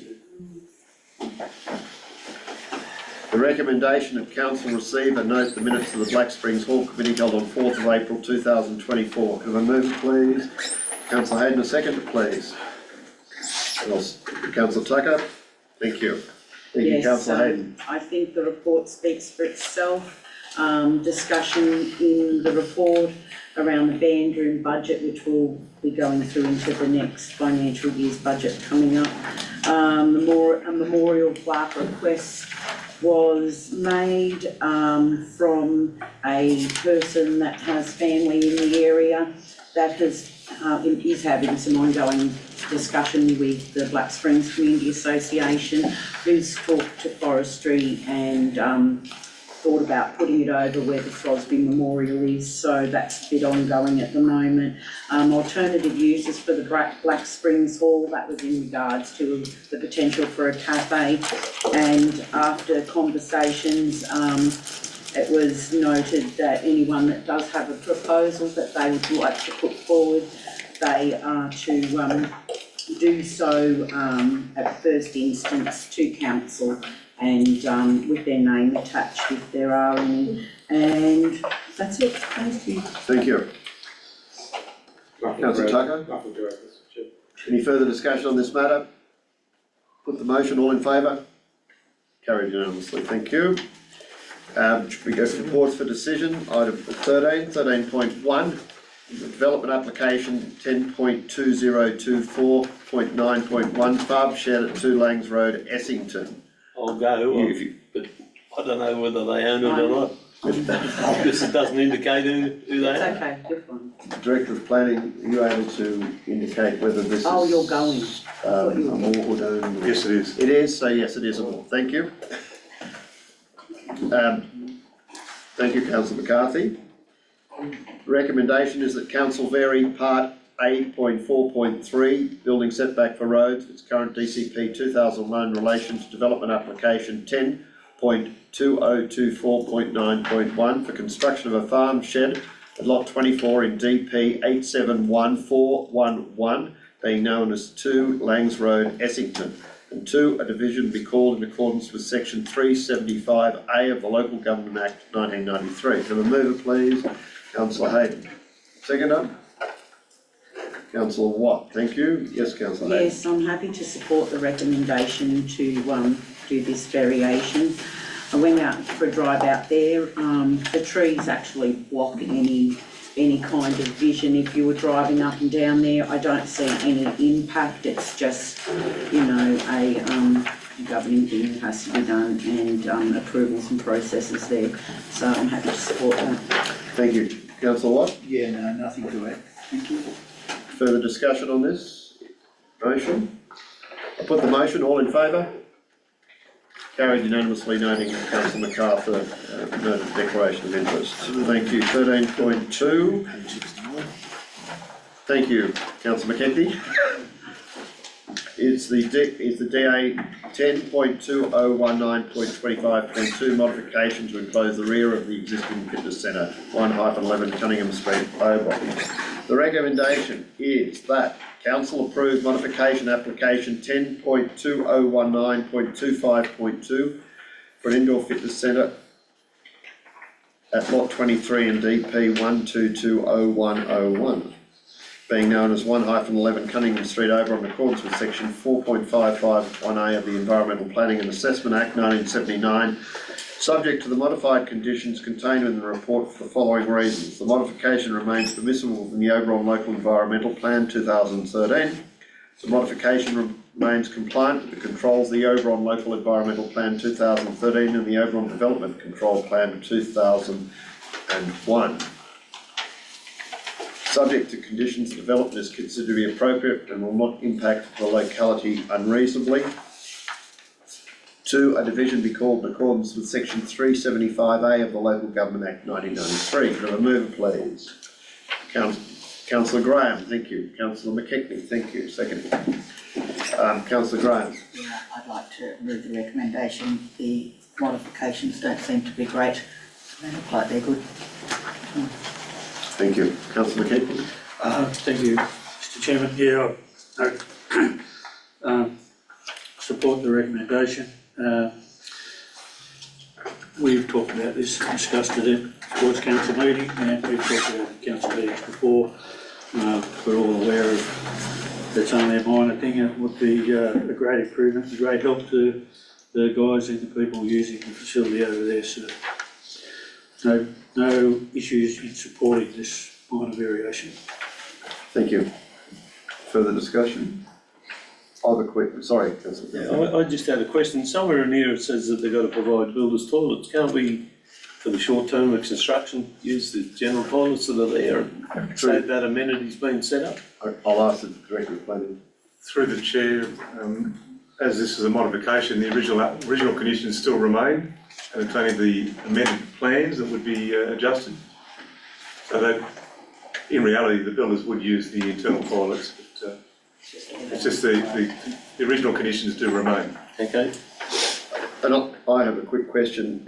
In the bullet points, bottom of page 61, one talks about the modification remains permissible in the Oberon Local Environmental Plan 2013. Then the second one says the modification remains compliant with the controls of the Oberon Local Environmental Plan and the Oberon Development Control Plan. Is bullet point 1 required? Isn't that covered by second bullet point? Through the chair, the permissible is the consent part. Right, okay. The compliant part is the standards under the DCP and LEP. Right, fine. Okay, thank you for that explanation. Right. All right, I put the recommendation in 2 parts. All in favour? Anyway, carried unanimously. Thank you. We're on to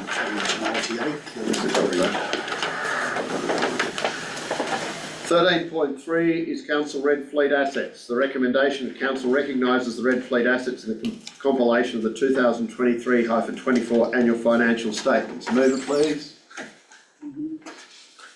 Councillor Hayden. Councillor Tucker.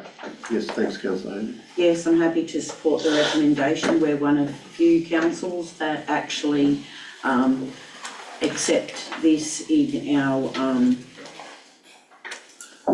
financial reports. So I'm happy to support the recommendation in recognising our Red Fleet assets, understand the costs as well as the importance of the assets to our LGA. It's sad that the state government lacked the foresight to fund, and they are an extra cost to council, but ultimately, being in a high-risk fire classified area, I'm happy to recognise these. These are our fire trucks used by our local brigades for fire mitigation. Councillor Tucker. Thank you, Mr Chairperson. when this has come up before, as I've said, local government is a creation of state government, and if that's what they've told us we have to do, then as far as I'm concerned, that's what we have to do. I know that some other councils don't do this, and consequently they get qualified audits. I don't want to see us getting qualified audits.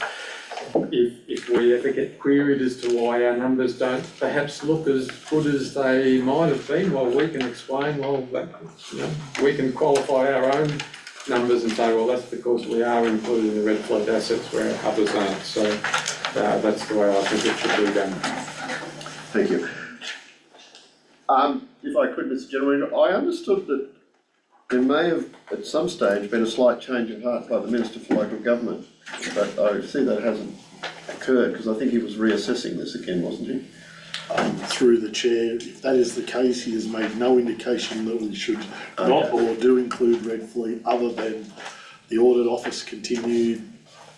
All right, I thought the Mayor might have had an update on that, but I only heard it, I don't know where I heard it, but yes, okay. There could be, like, it's quite topical at the moment, but.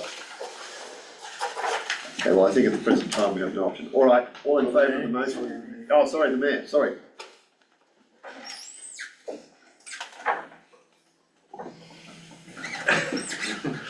Yeah, totally agree, Mark.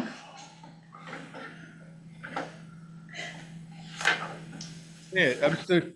Chair, thank you. There's been some talk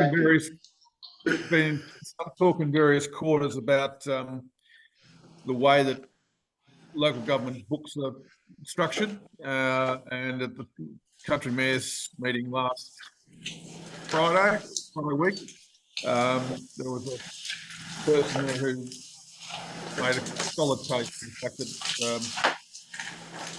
depreciation should not be borne by local council. Now, whether that goes up there, I don't think so, but at least that's some people talking. Thank you very much for that commentary. Sorry, Councillor Trembath, did you have something to say as well? I thought you were putting your hand, oh, right. Fine. All right, I put the motion, all in favour? Carried unanimously, thank you. 13.4, electric vehicle charging strategy. The recommendation is Council place the proposed electric vehicle charging strategy on public exhibition for 28 days and seek feedback during this time. Mover, please. Councillor Graham? And Councillor, and then the Mayor, Councillor Kellam. Thank you. Councillor Graham? Yeah, I'd support the recommendation. I think something that we do need to be looking at, putting it on public exhibitions, the right thing to do. We'll get feedback from it. The report was really good, covered a lot of the issues. So, yep, put it on public exhibition. Councillor Kellam? He's on mute. He's on mute again. I am sorry. Okay, thank you, Mr. Chair. I do support this particular strategy. We need to have one because we need to make sure that we have suitable charging facilities in our LGA, and this strategy will be a way of doing that, and also embracing those private organisations and businesses which may wish to put their own charges in place. Thank you. Yes. Yeah, I'd just like to speak against this strategy. I don't support electric vehicle charging stations. I found throughout the report there was mentioning in there that council look at placing some charging infrastructure in some areas, but also there was nothing there denoting who would the cost be bared by, and it will be borne by Oberon Council. So, like any kind of fuel, be it unleaded petrol or diesel, people pay for their fuel. I don't believe Oberon Council should be subsidising electricity costs for people to freely plug their vehicles in. They need to be able to pay for that fuel because after all, the onus is on our community and this council to be paying for it. Also throughout the report, I didn't notice any feedback or any report in there about insurance implications as we've seen over the past 12 months. In Sydney, in Melbourne, overseas and in some other areas, some of these charging infrastructure, these charging points connected to a vehicle can actually ignite. What are the implications to the adjoining businesses, the car owner, the infrastructure owner being our council, and the rest of the community? Because once these batteries go up, they go hell for leather and everything around them goes up as well. So these are some of the issues I have around electric vehicle chargers, and they're not addressed in this strategy. So they're huge issues, and they're happening more frequently as product is amassed and batteries are built quicker, and all of these things are rushed out of warehouses because of the need for the Labor government and its net zero push. So there's a push on getting things done quickly, and as we all know, when things are done quickly, they're not actually done as at best practice as they should be. So that's all I have to say in regards to that. So, and no, I don't support it.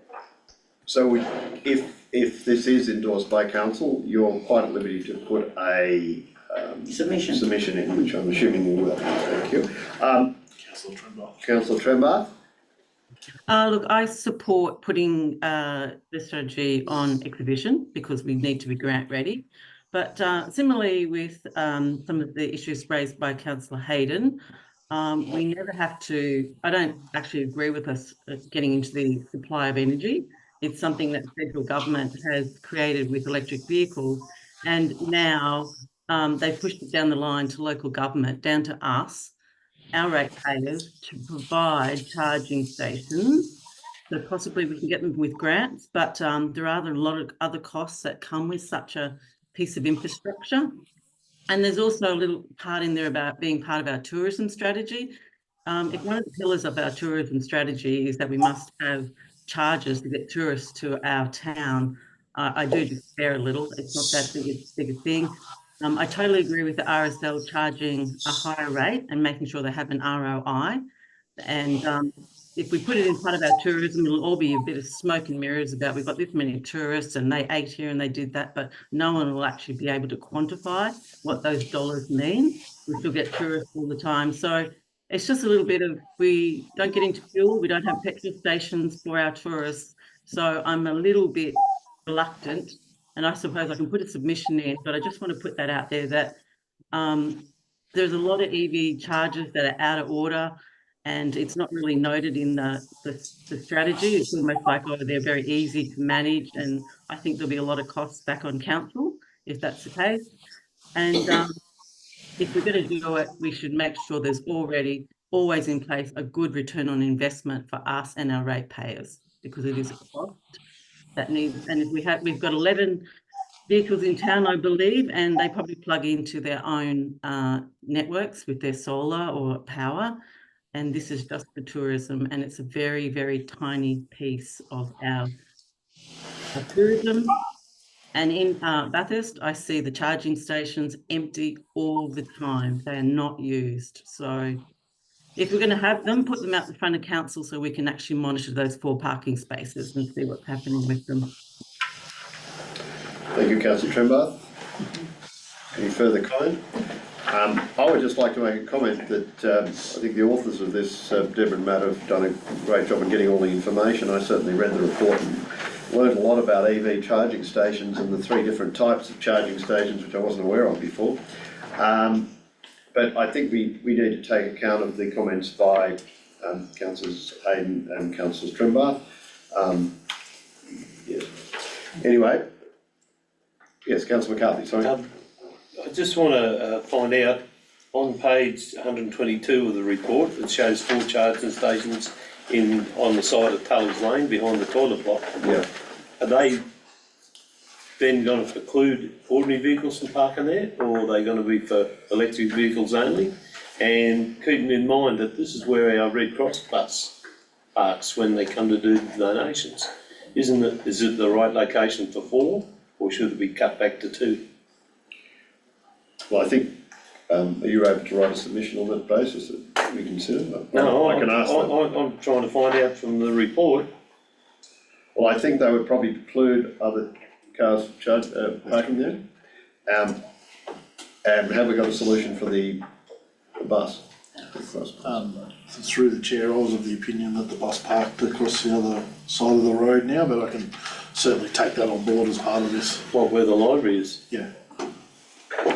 Last time I seen it, was that? I'm happy to take that as a comment that we can. We'll take a notice and find out, yes. Councillor Tucker. Thank you, Mr Chairperson. Yes, just a couple of weeks ago, there was a bus, I'm not sure if it was blood or something else, but it was certainly parked at that location. But it did, Councillor McCarthy's query did remind me of what I was going to say, that about that location, the only way for vehicles to get into those bays is to cross somebody else's property. Right. Cannot do it direct from the lane, turn in and into the space without crossing another private property. Maybe that needs to be noted. Yes, councillor. Just a quick comment, thanks, Mr Chairman. I'm certainly going to support the motion because I think putting it out for public discussion is most appropriate, but I appreciate Councillor Hayden and Councillor Trimber raising some of the issues, and as you've mentioned, they will be free to put their opinions and contribute to the public debate. Yeah. I think, you know, all comments have been good and constructive. Sorry, councillor McKechnie. Thank you, Mr Chair.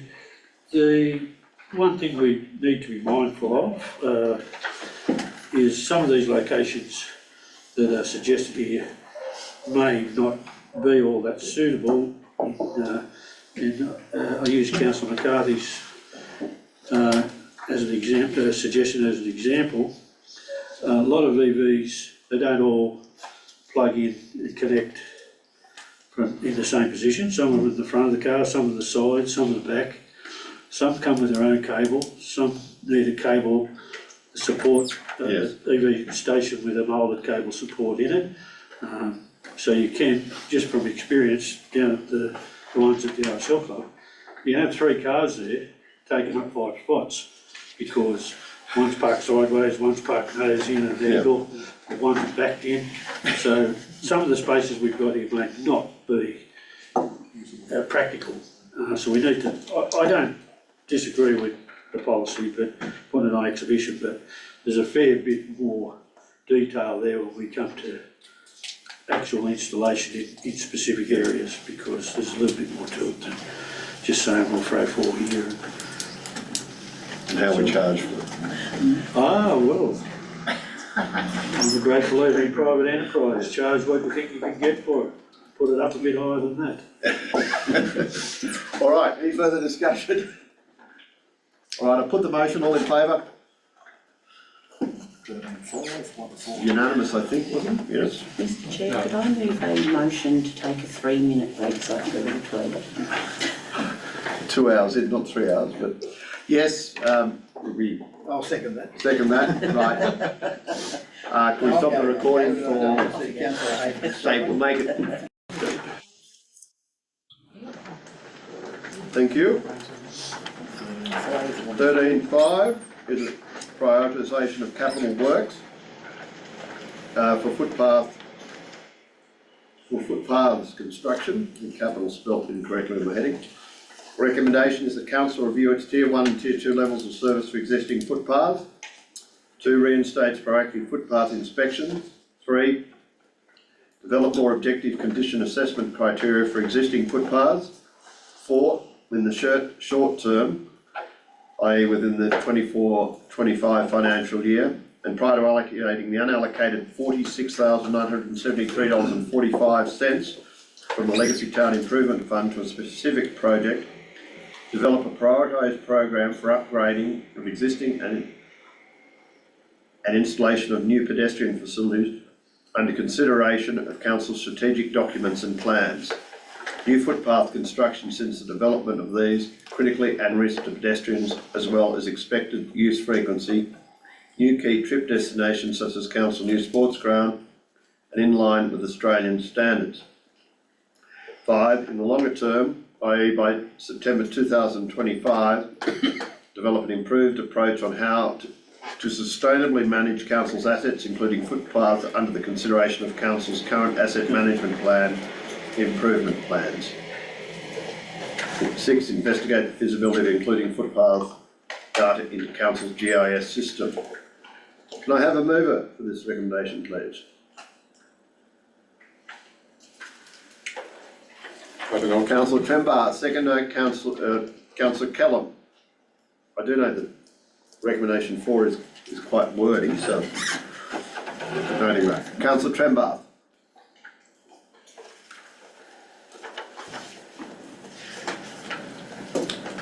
Sorry, thank you. Yes, I did read through all of it and the recommendation, and I fully support the recommendation and appreciate the rigour that is now going to be applied to the management of our council assets, and in particular the inclusion or the investigation of footpath data into our GIS system. So thank you to Dr. Wiggles and her team for putting this together for us, and I think going forward it'll be great steps for us to be taking. Yes, Councillor Callum. Thank you, Mr. Chair. I support what Councillor Trembarth has said there. It appears to be quite a rigorous process. It is repeatable, and I congratulate the team that put it together. Thank you. Councillor Tucker. Thank you, Mr. Chairperson. A few points I'd like to make. Firstly, just to fix up what it appears to be an error, it talks about that in the previous resolution said a focus on PR crossings, and in this report that has been interpreted to mean pedestrian refuge crossings. Now that's not correct. The original resolution was for pram crossings, which is what my notice of motion at the time said. So it was something has gone wrong in the minutes for that. It is pram crossings.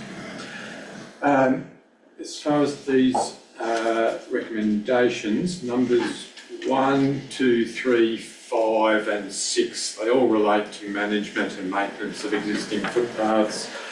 I don't have a problem with anything that is in those. And in fact, I'd suggest they probably didn't even need an actual resolution. They are the sorts of things that can just happen as a matter of course anyway. I was just going to mention particularly number 2, which talks about reinstate proactive footpath inspections. I'm very pleased to see that, because it is critical for our exposure to liability claims that we have inspections in place and a program to attend to the highest priority ones as soon as possible.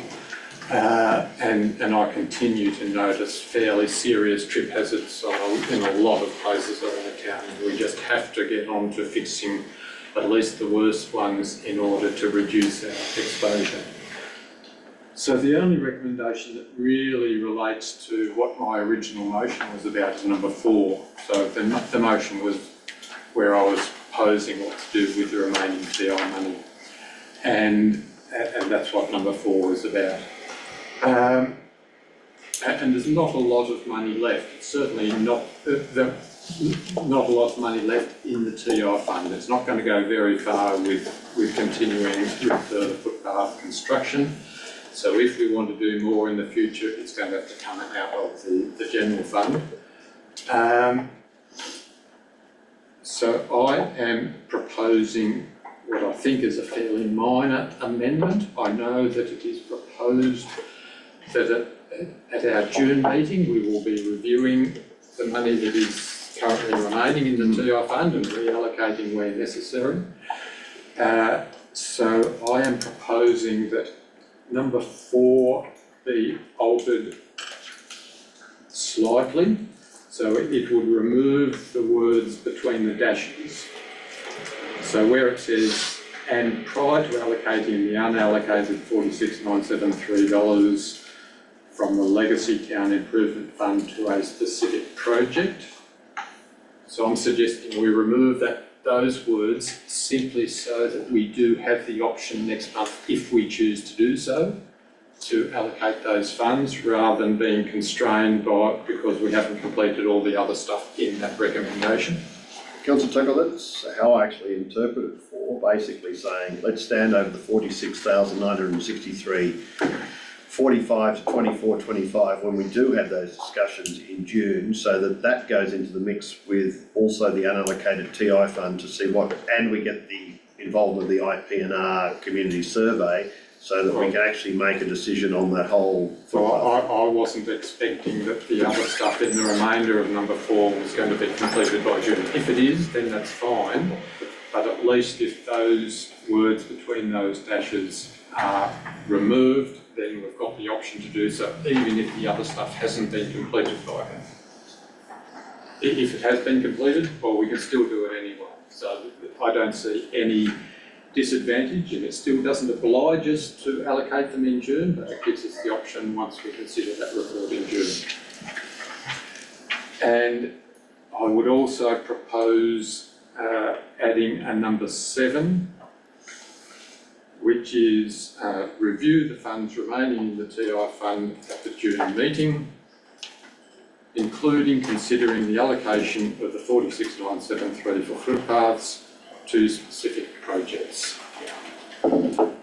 So again, it's not going to oblige us to allocate it. If we decide to defer the choice of projects, we can, but that's what I would like to see happen. But that's what I'm hoping will happen in June, that we allocate projects, and of course I will be arguing for my original project, which is improvements to disabled crossings and tram crossings, but that's a discussion to be had in June. I'm just saying that let's have that discussion in June. Thanks. Do you want me to repeat the number 7? So I'm proposing adding a number 7, which is review the funds remaining in the TI fund at the June meeting, including considering the allocation of the $46,973.45 for footpaths to specific projects. So that Footpath project? to specific footpath projects, yes. So that's my proposed amendment. Thanks, Councillor Taylor. I read 4 slightly differently, because I thought the gist of 4 was trying to achieve what you've actually set out. Can I ask the Director? Yeah, through the chair, yes, that was the intention. However, splitting it up into 2 separate wouldn't make. So that still meets your intention. So it's up, I suppose it's up to the mover and the seconder as to whether you think that's a minor inclusion and you're happy with that, or you wish to stick with the original recommendation. The Director has said that she's happy with that change. I think this is more than a minor change. All right, fine. I agree, it's more than a minor change, and I prefer the way it's actually written now. Okay, then Councillor Tucker, are you proposing an amendment? Yes, I am. Thank you, Mr. Chairperson. Do you have a seconder? Councillor McCarthy? Do you wish to speak to it? I know it's pretty straightforward. I think you explained it, but yeah, I think it's just anyway. Any further discussion on the amendment?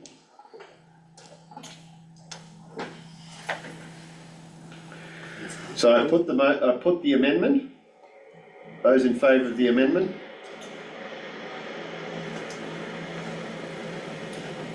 Okay, the amendment now becomes the motion. All those in favour of the motion? Thank you. Thank you. Anyone against? Yeah, against? Sorry, Councillor Hayden? No, I was for. All right. Trembath and Councillor Ivan, yeah. And Councillor Moore against. Yeah, councillor Tremoth and councillor Callum are against. Okay.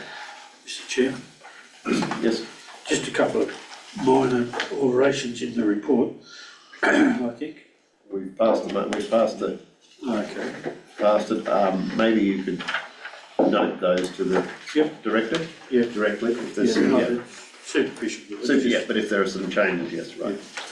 Table one. 13.6 is the curb and gutter capital works allocations for 2024-25. The recommendation is that council allocate 155,000 from the Legacy Town Improvement Fund, unallocated drainage, curb and gutter, allocated to start implementing part of council's 7-year curb and gutter capital works program in the financial year 2024-25 with the project of Edith Road, Cantwell Lane to Ross Street, southern side only, 160 metres, and investigation, design, installation of drainage in Dudley Street between Bill Street and the unnamed road to the south.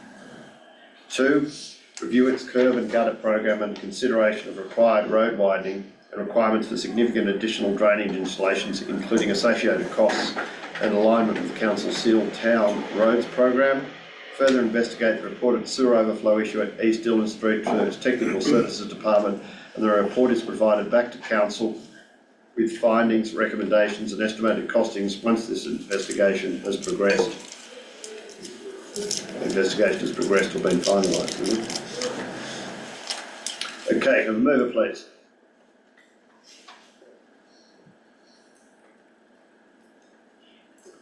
Councillor Tucker, Councillor Trembar, thank you. Councillor Tucker.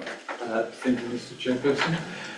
I do have a couple of comments along the way, but I don't have any problems with the recommendations as printed. A couple of queries. In number 2, it talks about alignment with council's sealed town roads program. I would like to ask what that is. Is that a capital works program? Because all of our town roads are already sealed, so I'm just confused by the terminology with what is the council's sealed town roads program? Right, well, ask the Director of Through the chair, to provide clarification, any program to do work on currently sealed roads. So it's not to seal roads, but on sealed roads. So one of the issues identified was that roads require widening. So if we've got a program to say, well, we need to widen a road, then that needs to be aligned with curb and gutter to not run into that problem that we have encountered to say, well, we want to install curb and gutter, however, now that requires road widening, but there's no funding allocated to that, to do that at this point.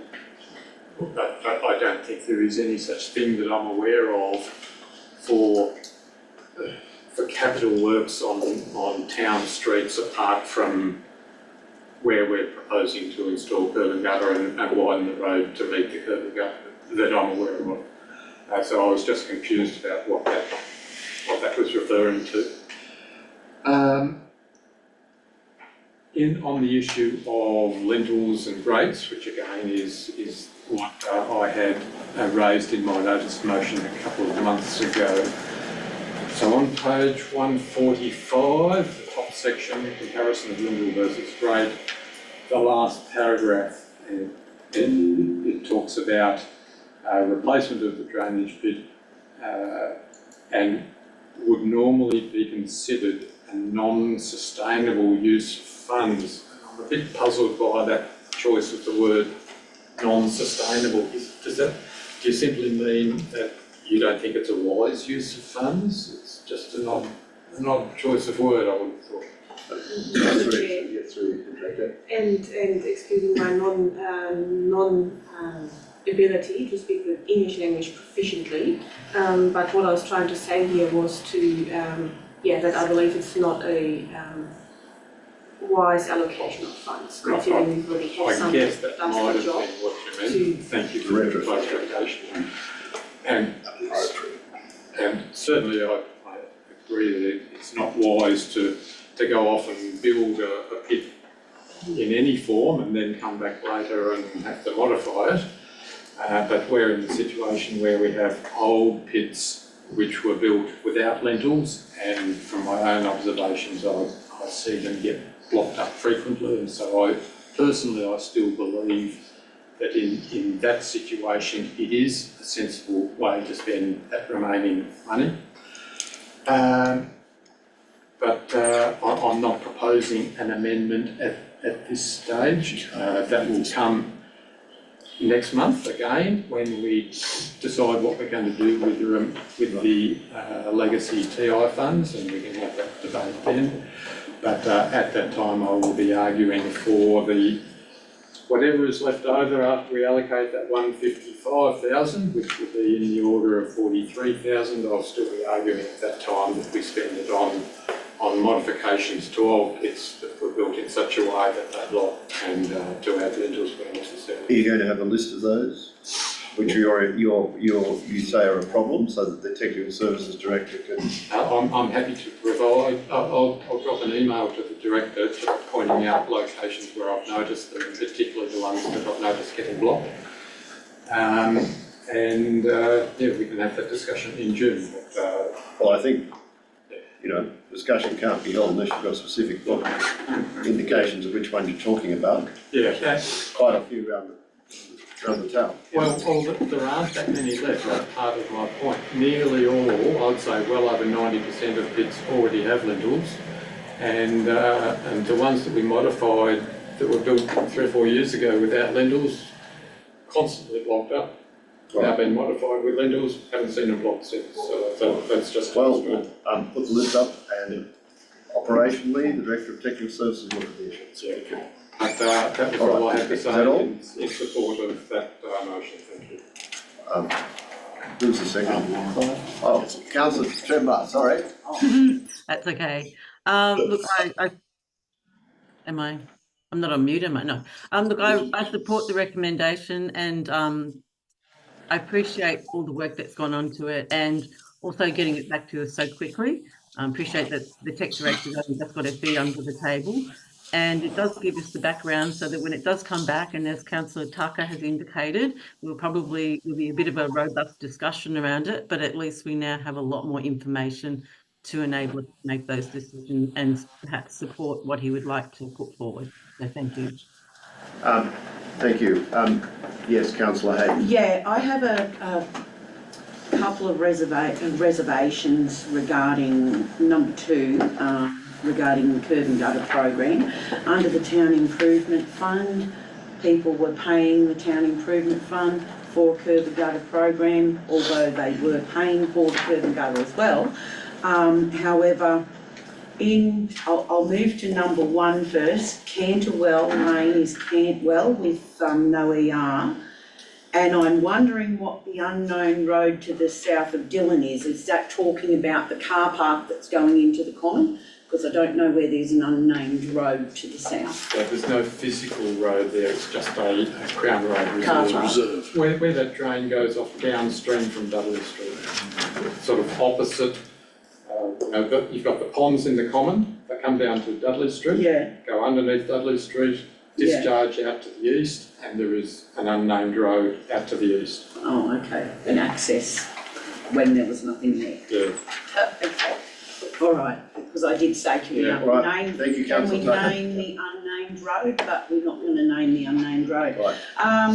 So I'm a little bit concerned about the 155,000 allocation. Did we allocate this amount of money previously from the unallocated TI funds that we're allocating to projects continually? Has this already been allocated, or is it the allocated unallocated? Can you clarify? No. Through the chair, I think that money relates to programs that we've previously had within the scope of a previously supported council matrix. Right, no, I'm just saying it says allocate the 155,000 from the legacy town improvement unallocated drainage, curb and gutter. So It's in our 7-year curb and gutter program, is that what we're doing? So the funding is what I'm questioning, because we had to allocate everything within that previously that we had already allocated. So we're not trying to reallocate something we don't have there. Okay, so I just wanted to clarify that. Now, as a priority that I'd like to mention, and I'm sure there's other councillors here that would like to mention too, the investigation into the sewer overflow issue with East Dillon. I'd like to see that as a priority. It maybe should be up into number 2 rather than. Well, do you want to put a time frame on it? It's 3 at the moment. We just said that. Yes, can we? Sorry. Just through the chair, because it's recommendation Yeah, 3 does not mean that That's it's right. Oh, okay. third priority. Yeah, all That's right. No. Sorry. They're all equal. Could I put an amendment to point 3? Well, propose it, we'll see. Propose an amendment that, the same writing, that a report come back to council with findings at our June meeting. Is that going to be enough time frame? Because this has been notified for 2 months, so. I'll ask the Director of Technical. Through the chair, I don't think that will be sufficient time to investigate that. Do you have a time when you think of right? July, August would be more reasonable. Is our August meeting before we can make decisions? Because we've known about this for 2 months. Through the chair, what August meeting will do is that as part of council you can't allocate new money. But it's allocated. It's already allocated, so it has the potential to be able to be considered depending on what the recommendations of the report. I'll just state, in that report, they do highlight what things we're going to have to do in order to meet that, and I don't know whether we can get smoke testers to do a number of those things in a short period of time. It's just we've known about this for a couple of months when it was reported to council. Through the chair, and that's been investigated, with the report coming back saying, here's the way that we want to approach it. Well, could I, instead of August, can we try for July and then / August at the latest? Through the chair, I believe that we'll just end up in another report recommending the same thing, as our general manager pointed out. If we want to look for illegal connections, stormwater connections, smoke testing, currently there's no budget allocated this financial year to undertake smoke testing, as far as I'm aware. RFX would need to go out to determine on RFX, sorry, request for quotation or tender. Okay. Having an overflow issue. Can I just through clarification, there is money to undertake the smoke testing component, so there is that capacity to do that. We just need to do it appropriately. Can I allocate? There is money allocated. So there's money allocated to this? We can do that, yes. So can I if you would like. July? Just means you're going to have to work harder faster. Through the chair, again, I believe it's unreasonable to undertake smoke testing, get the contract done, undertake that by July, get a report back. I believe it's unreasonable. I just think, this person, the issues that were arisen from this has already been months. So, that's all. Do you want to push an amendment? Well, I just said I wanted a date with this, so just put July / August. So if they can get it done by July, it can be, and if it can't, August. She's already answered me to say that it's pushing, but I'm asking for it to be pushed. I suppose the question is August fees. Through the chair, I still believe that's, She already said August. Really pushing it.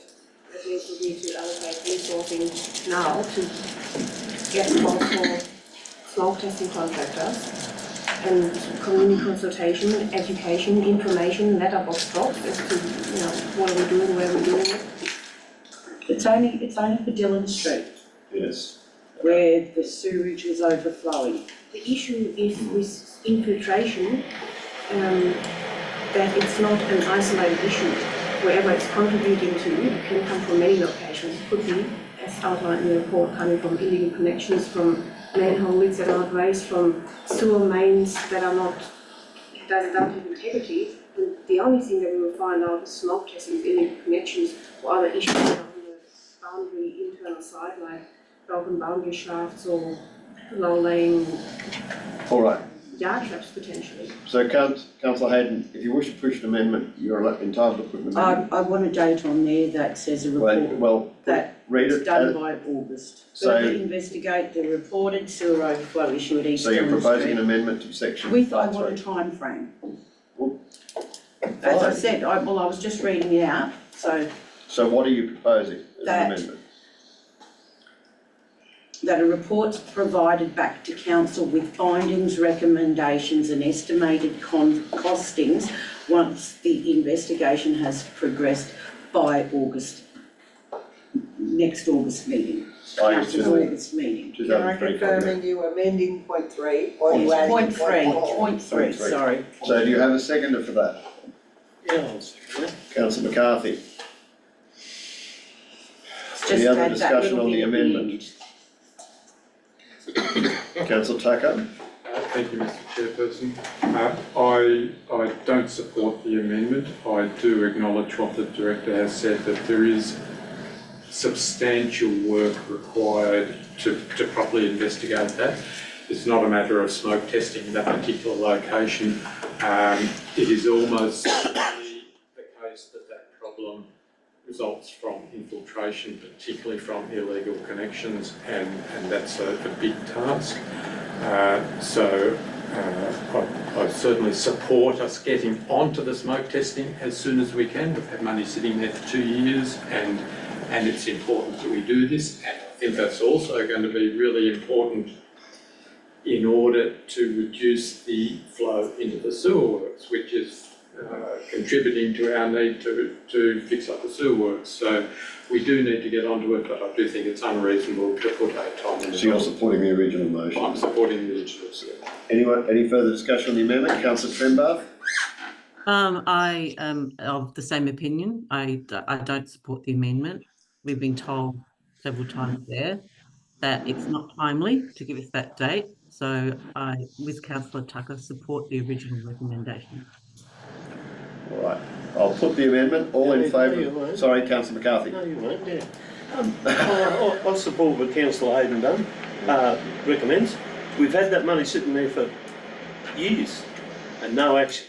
There is no reason we couldn't do a letter drop and our staff turn up the next day. We have the staff that are capable of doing this, and all you're deciding is whether the stormwater's going in the stormwater or the stormwater's going in the sewer. It's not a big job and it can be done in-house. Further discussion on the amendment? Through the chair. Through the chair. I don't believe smoke testing can be done in-house. Letterbox stops can be done in-house, however, smoke testing requires specific. But you can do it with vegetable dye if you really want to. I'm just saying the equipment required we don't have available. Eh? We don't have the equipment available nor the. Vegetable dye, you can buy it at to the undertake hardware store. Smoke testing in-house. That's Okay, not- fair enough. All right, I'll put the amendment. All in favour of the amendment? Councillor Hayden, Councillor McCarthy, Councillor McKechnie. All against? The other councillors, right. So we go back to the original motion. Any further discussion on the original motion? Yes, I thought Councillor somewhere McCarthy. along the line, there was a comment from the staff, our actually plumbing staff knew how to fix this problem down there. So why don't we consult them and find out what was their fix, recommended fix? I'll ask the Director of Technical Services, did you hear that? Through the chair, I have consulted with staff, current plumbing staff, and have received advice from them, which is in line with my findings and recommendations. Okay, fair enough. Thank you. Any further discussion on the original motion? I put the original motion. All in favour? Councillor McCarthy against. Councillor McKechnie? Against? Yep. And Councillor, all against, Councillor McCarthy and McKechnie. Thank you. Carried. Thank you. We go to page 13.7, water filling station project. Recommendation, sorry? Page 149. Water filling station projects. The recommendation is the council provide additional funding of 42,000 from the water fund reserve to supply and install 3 insulated cages and install the remaining 2 water filling stations at O'Connell and Black Springs. Move it, please. Councillor Hayden. Seconder. Councillor McKellen, thank you. Councillor Hayden. Yeah, I'm happy to support that. It's a recommendation that we need that cage unit to stop freezing. I would have thought that this should have been all sorted with the wrapping of the pipes and so what. And anyway, yeah, done. Happy to support, that's it. Councillor Callum.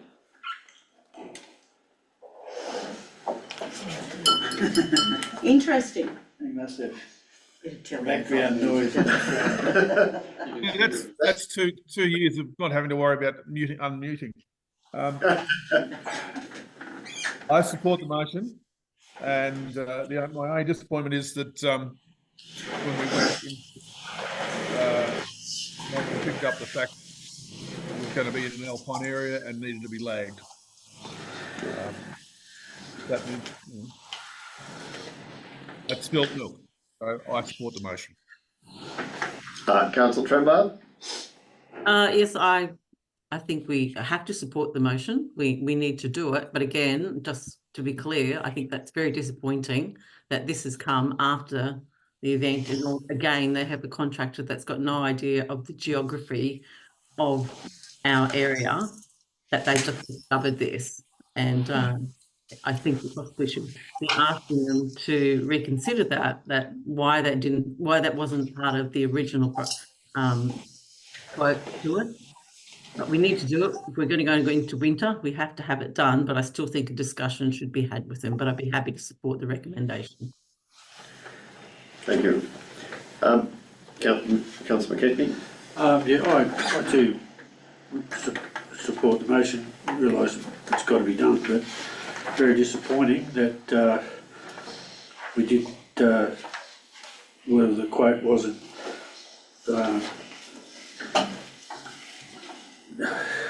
spec properly, or we did, our engineers did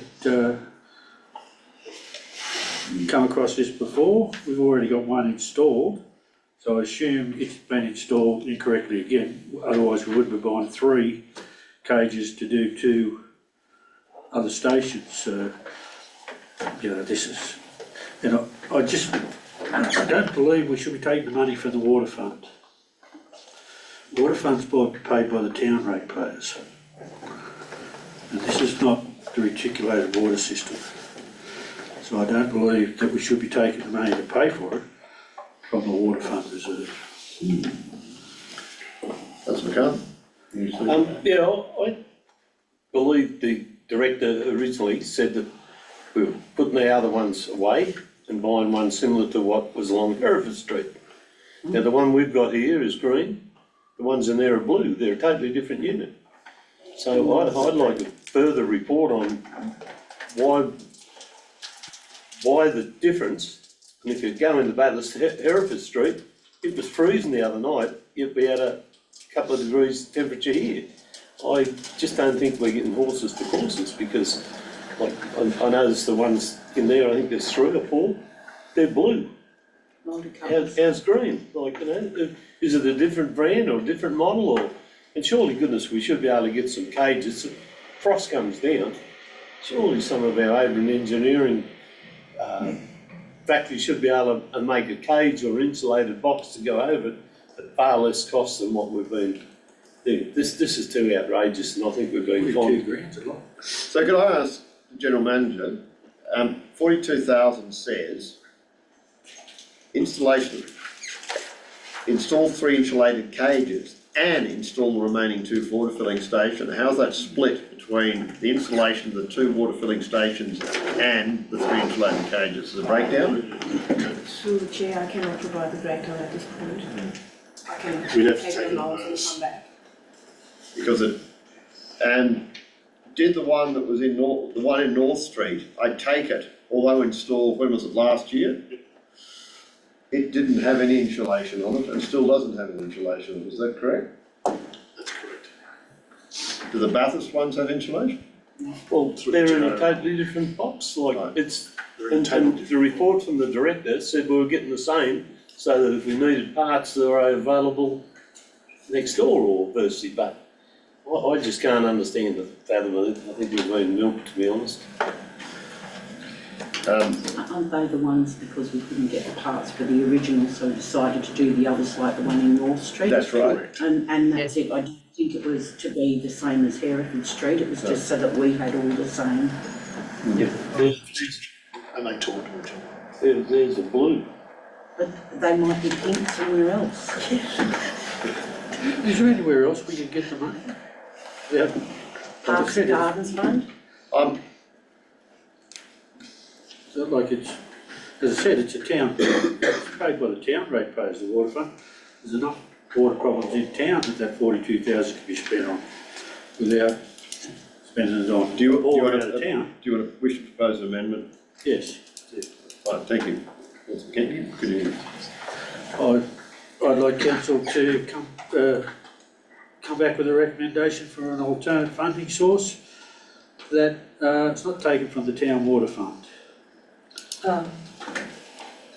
Can we word that up a little bit, if that's okay? Through to the chair, maybe that we defer any decision in this regard until a report can be provided outlining alternative funding sources and a confirmation as to the units and specs on the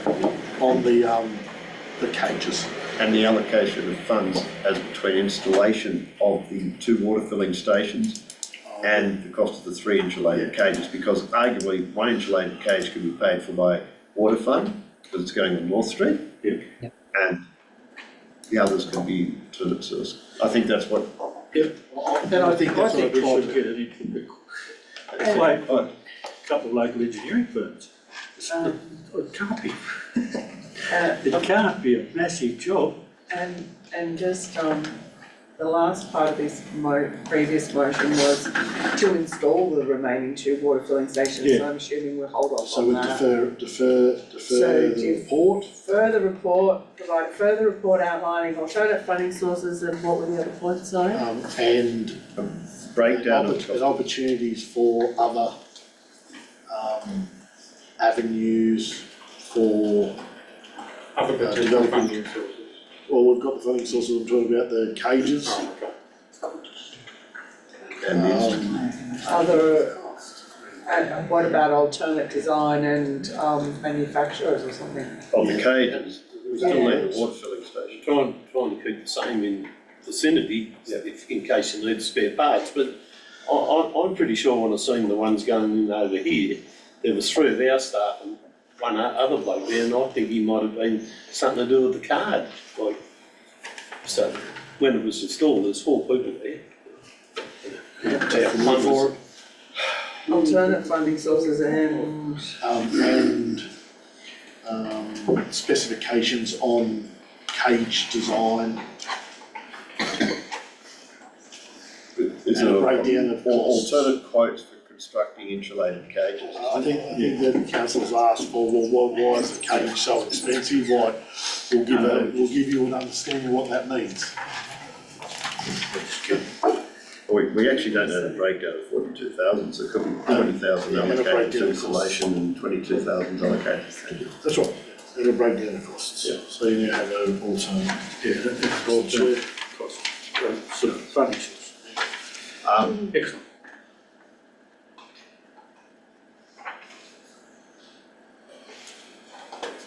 Do we have a? We got a move from council. I realise we've got a move on. I'm seeking, we've got a seconder. Yes. Councillor Tucker. Would you like to discuss the comment? I think, Councillor Keating, would you like to I don't further comment? Any need to make more comments? Thank you, Councillor Tucker. Sorry.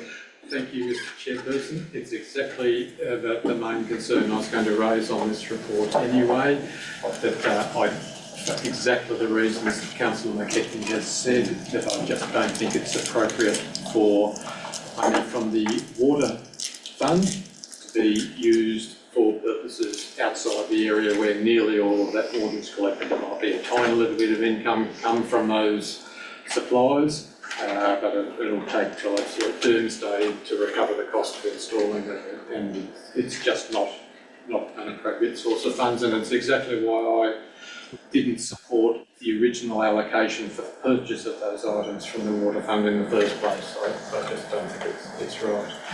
Can I ask, is there any, I assume it doesn't operate like the TI fund, there's no boundary for the water fund? Okay.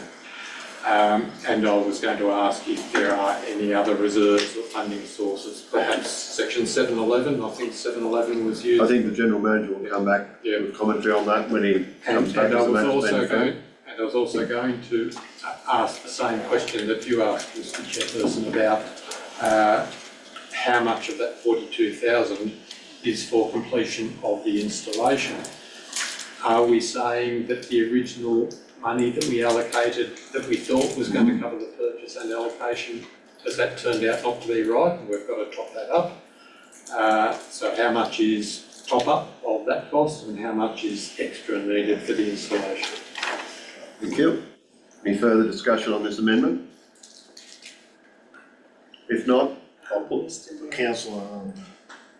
Oh, sorry, we've got it in a small screen. Councillor Kellum, apologies.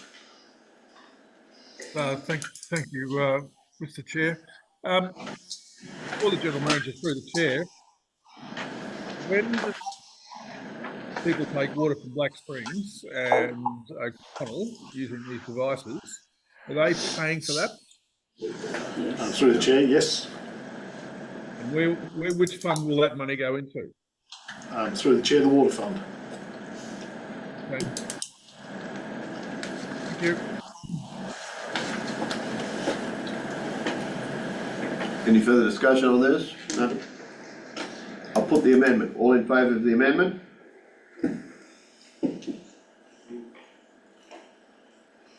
Okay. Against? Oh, sorry, Councillor Kellum, did you have your hand up or not? Sorry. No, I had it up. No, thank you. All right, you're not passed unanimously, thank you. That's the amendment. Oh, the amendment is now, so the amendment becomes the motion. All in favour of the motion? Thank you. Put down the McKibben on McKibben. I think I'm having trouble with it. Mr Chair, I have a... Sorry, 13.8 is the playground risk assessment report. Recommendation is? I have an alternative recommendation. I have sent the alternative recommendation in 6 parts through to administration, to Sharon. She has a copy of that. I can read it out if that's okay. Yes, please do. While she brings it up on the screen. My alternative recommendation is point 1. Oberon Council maintain and improve all of its 16 local parks, as well as make repairs to the damaged fence at Herb David Park, location in brackets Carrington Avenue. Number 2, replace any worn rubber swing seats, bases and chains as required in those parks listed in item 3 below. Prepare play areas and complete with softball and replace damaged wooden park benches with alloy or similar benches. Point 3, allocate $80,000 from section 711 and 712 contributions fund for open spaces and community facilities for playground upgrades and softball cover, as well as infrastructure repair listed in point 2 above for the Armstrong Place, Blythe Street, Glindware Avenue South, Buckley Crescent and Miss Wilson Parks, as well as replace swing chains and seats and at a Climb Frame Activity Centre in Glindware Avenue South, as well as tighten bolts on digger. Number 4, explore funding opportunities up to $1 million for all playground upgrades and refurbishment, including extra tables, benches and shade to all 16 Oberon parks.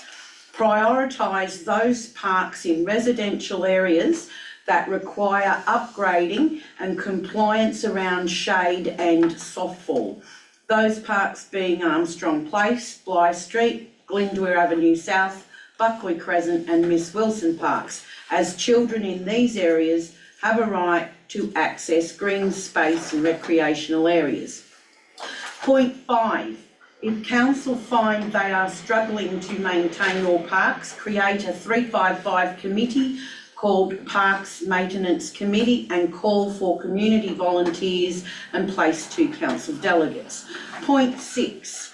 Seek Crown land funding to create a playground park space with play equipment at Oberon Reef Reserve in the 25-26 financial year.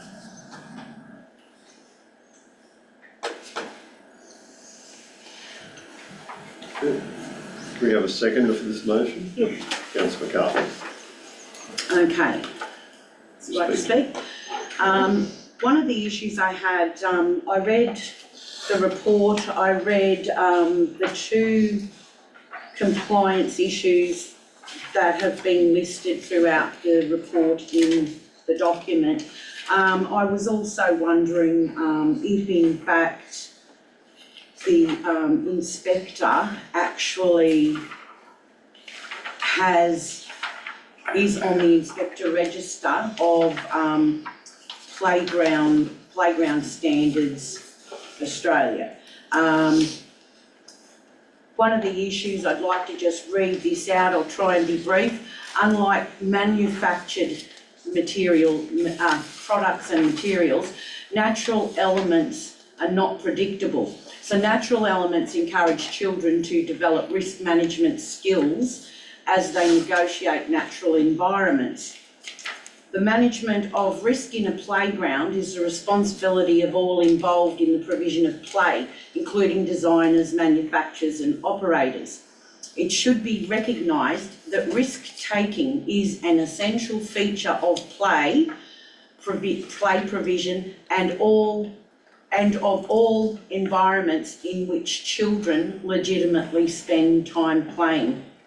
Play provision aims to offer children the chance to encounter acceptable risks as part of a stimulating and challenging learning environment. Play provision should aim at managing the balance between the need to offer risk and the need to keep children safe from serious harm. I understand that operators of playgrounds need to ensure that adequate and appropriate maintenance is performed in a timely manner. These may be some things that we should have looked at as a council previously and had some more inspection around some of the parks. Operators are reminded that they have legislative requirements to maintain playgrounds, and the requirements include funding and maintaining the playgrounds so that they retain their functional requirements. I understand what's been mentioned within this report. I'd also like to pick out and mention that Bligh Street Park, tourists from all over come here, they go up to Bligh Street Park, they take their family, they take photos and they go. It's so fantastic to come to a park like the park we used to grow up in. A lot of parks in other LGAs are currently getting infrastructure like we have up in that park, the same as they had when they took our rocket. So they took our big rocket out of our not Cunningham Park, over in Cunningham Street, over near the Frog Pond. So they took that rocket, but now the same identical plans for that rocket are being built all over this state in different LGAs, because there was a risk assessment done by council, and I understand that we have a risk appetite that we have to engage with as well. But I'd like to ask the General Manager a question before I continue on. How many lawsuits or complaints has Oberon Council had in the last 2 years regarding accidents at any of the listed parks that are placed on decommission register there? General Manager? I think the question is loaded, Council. This is not about what's happened previously. No, This no, is I'm just about asking. the risk assessment of what could happen in the future. Right. And that's how I'd answer the question. Okay, all right, so, no real, I personally know that there haven't been anything out in the public. I mean, you get the odd kid that falls off things, I get that. I have placed the, alternative recommendation as I have. There's some strong feelings in the community about these parks. Some of the issues, when I went round and had taken photos, as you know, stainless steel doesn't rust at patinas, so quite a lot, I went over the reports that council had provided, and I also went along and I shook the hell out of and tested and hung off and ran my fingers along every piece of metal. I found no sharp points, I found no breakages in any linkages, I found a bit of patina on S-hooks, I found the rubber seats were worn, some of them were split, they need replacing, but yet they're exposed to the UV, so they need replacing and checking up on regularly. The playground in Armstrong Place, it needs rubber seats. It would comply as long as council would upgrade its softfall. The issues I've seen in the majority of parks was the lack of maintenance and the softfall that was there underneath the swing infrastructure and those types of infrastructure. So I actually think we should be looking at maintaining these green spaces for those residents. Should we go down the line of decommissioning, it would mean that all the children south of Oberon will not have an accessible park in their residential areas. If we continue down the line we are for decommissioning Bly Street, Miss Wilson, etc., down in the Titania area there, in from Glindweir Avenue across, it means all of those children have no recreational green space or park. So they will have none. And children of 6-year-old living down a residential street can safely walk to a park in their residential street where their parents can watch, but they can't cross that busy Taranah Road to walk over to Cunningham Oval at all.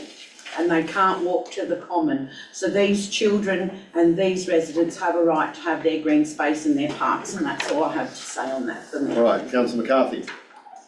I've had a view of some of the things, and I go up to North Street and Armstrong Place, and I think that unless we had that robust old style equipment there, if we had the modern stuff, it wouldn't have lasted. And that's why I don't support all this report. I know that you've got to move forward and constantly monitor things, but you know, yeah, I can't see that we've got to provide. Miss Wilson Park, we've got to find 5 Ks to decommission it. $5,000, that's a lot of money to just decommission lights. I think without backhoe we could go down there and do it in an hour, but I just think that, anyway, the report's wrong. For me. Okay. I know we've got to have it. Further discussion on this? Councillor Tucker? Thank you, Mr Chairperson. I don't support the motion. I support the intention. I understand what Councillor Hayden is driving at, and I agree that we should be trying to make every effort we can to maintain all of those playgrounds if we can, or nearly all of them. But I think it is too rushed and premature to jump in with all of those proposed in 6 points. Having said that, I don't support the original recommendation in the report either, because I think we should be looking further into the potential to upgrade whatever equipment is currently non-compliant.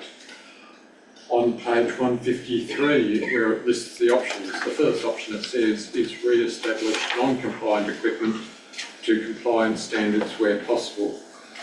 Maybe I've missed it, but I couldn't find any costings or feasibility for what it would cost to make them compliant.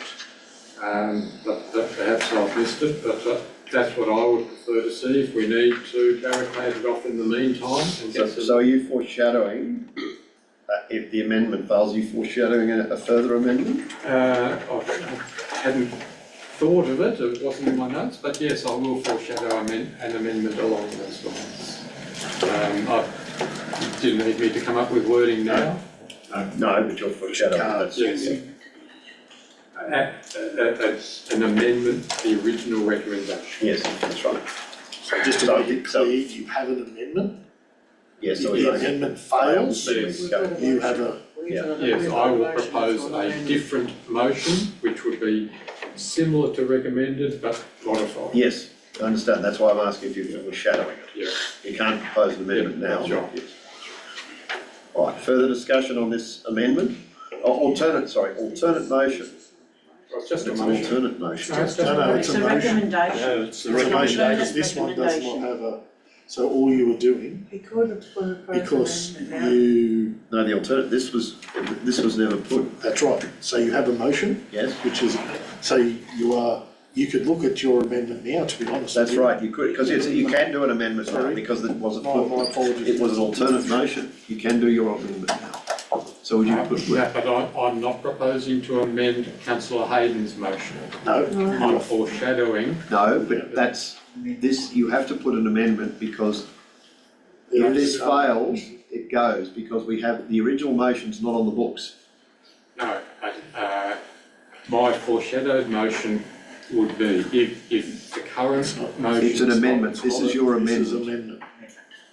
Because the original because councillor Hayden came in with an alternate, the original motion is not forward. This is an alternate motion, so this is an amendment to the motion. No, it's not. Yes. Because it's too different to be an amendment. It's an amendment. Put the amendment. Okay, my amendment. So if you want to read the original motion and make changes to it, that's how you would do it. Sorry, I'm trying to All right, clarify. well, my amendment would be what is currently printed in the recommendation. I would retain number 1 and I would retain number 4. And I would say that a further report be provided on this.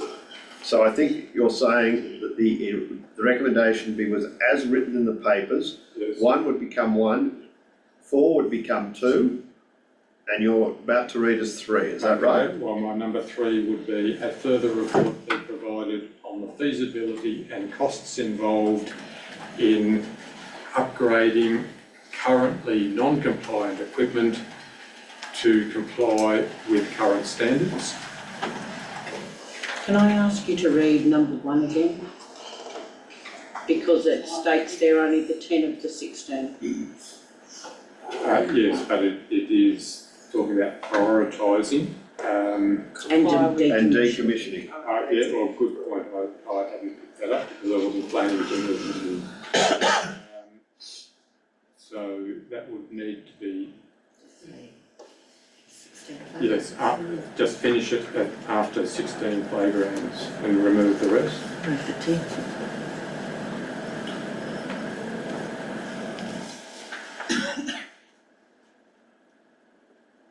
But you haven't got the ones, you haven't listed the 10 that are to be prioritised then. No, he doesn't want, he asked to remove.